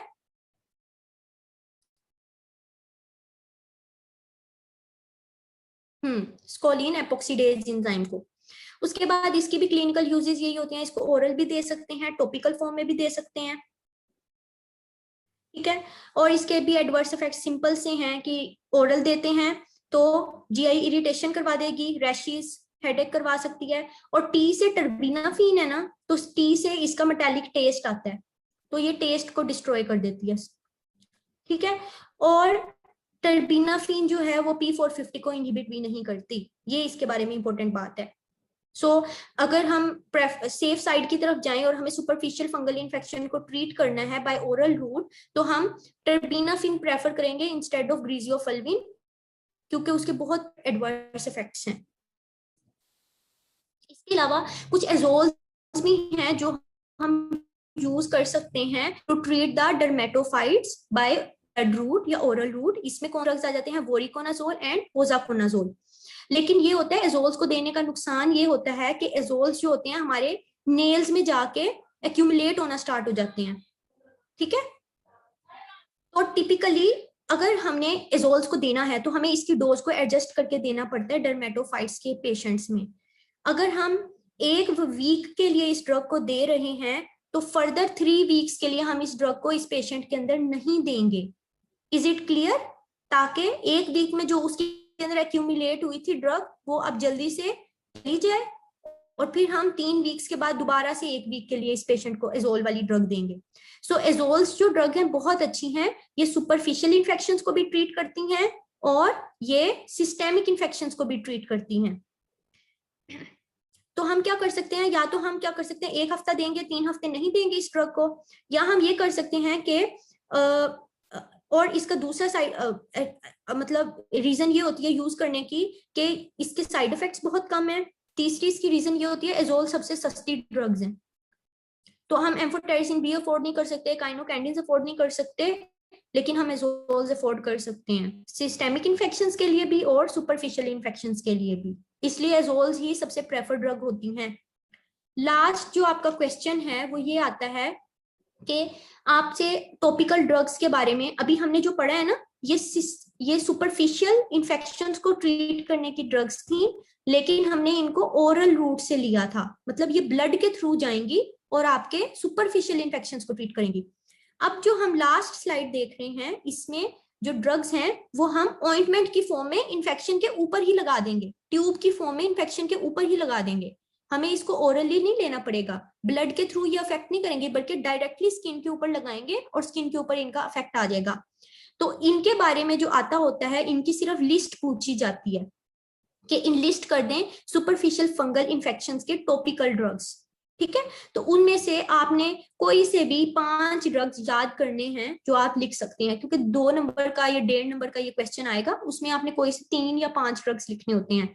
इसमें सबसे पहले निस्टेटिन है, निस्टेटिन, कोट्रीमाजोल ये एजोल होती है, मिकोनाजोल ये भी एजोल होती है, इकोनाजोल ये भी एजोल है, टर्बीनाफिन अभी मैंने आप लोगों को पढ़ाई है जो स्कोलिन एपॉक्सीडेज एंजाइम को इनहिबिट करती थी, एंड एंटीसाइलिनिक एसिड ये भी हम टॉपिकल यूज करते हैं। जो निस्टेटिन है ना, ये सब बच्चे ना नोट कर लें इसकी लिस्ट, अभी मैं आपको शेयर कर दूंगी ग्रुप में। सबसे इम्पोर्टेंट पॉइंट जो मैं आपको बताने लगी हूँ, हमने स्टार्ट ऑफ द लेक्चर में पढ़ा था कि कौन सी जो ड्रग्स थी जो कि परमेबिलिटी को डिस्टर्ब कर रही थी, ठीक है। सो एजोल्स थे जो कि परमेबिलिटी को डिस्टर्ब करते थे, पोलीइन्स थे और टर्बीनाफिन थी। जो पोलीइन है ना, इसके अंदर 2 ड्रग्स थी, एक एम्फोटेरिसिन बी थी और दूसरी निस्टेटिन थी, ठीक है। एम्फोटेरिसिन बी तो हमने कहा आईवी फॉर्मुलेशन के थ्रू हम दे देते हैं, लेकिन जो निस्टेटिन है ना, इसको हम ओरली नहीं दे सकते, इसके बहुत मेजर साइड इफेक्ट्स हैं, इन साइड इफेक्ट्स को हम कंट्रोल भी नहीं कर सकते, इसलिए हमने निस्टेटिन को सिर्फ और सिर्फ क्या किया, टॉपिकल यूज के लिए रख दिया। और अगर कोई बच्चा पूछे कि पोलीन क्या होता है, तो आप लोगों ने एफएससी में या मैट्रिक में पढ़ा होगा इथेन, इथीन, इथाइन, तो ये उस तरह का मतलब केमिकल क्लास हम कह सकते हैं, उससे बिलोंग करता है, जो कि आपके लेवल पे कोई भी इतनी कंसर्न नहीं है। सो this is all about anti fungal drugs. अब किसी बच्चे को कोई बात समझ ना आई हो, और एससीक्यूज जो सबसे ज्यादा इंपॉर्टेंट है इसके, वो ये होते हैं, देखें एम्फोटेरिसिन बी की टॉक्सिसिटी आ जाती है, उसके यूजेस पूछे जाते हैं, एजोल्स का पूछा जाता है, मैकेनिज्म ऑफ एक्शन इंपॉर्टेंट है इनका, और ये देखें in list drugs use in candidiasis, name anti fungal for mucocutaneous infections. तो आपने लिस्ट करना होता है म्यूकोक्यूटेनियस इन्फेक्शन में एंटी फंगल ड्रग्स को। आप सबको ये क्लियर है? टाइम बहुत ज्यादा हो गया, आई थिंक सबको क्लियर है। अगर अभी भी किसी को कोई बात समझ नहीं आई तो वो मुझसे ग्रुप में इजीली पूछ सकता है। पोल आपका आज उधर होगा क्योंकि लेक्चर का टाइम बहुत ज्यादा हो गया, टेलीग्राम ग्रुप पे। हाँ, कैंडिडा के इन्फेक्शन में आप कोई सी भी ड्रग लिख सकते हैं।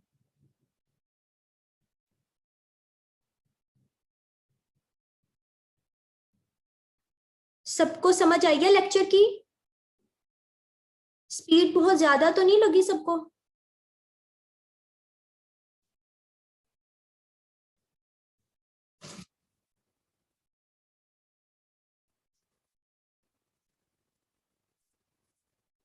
चलिए ठीक है, अब हम लेक्चर एंड करते हैं।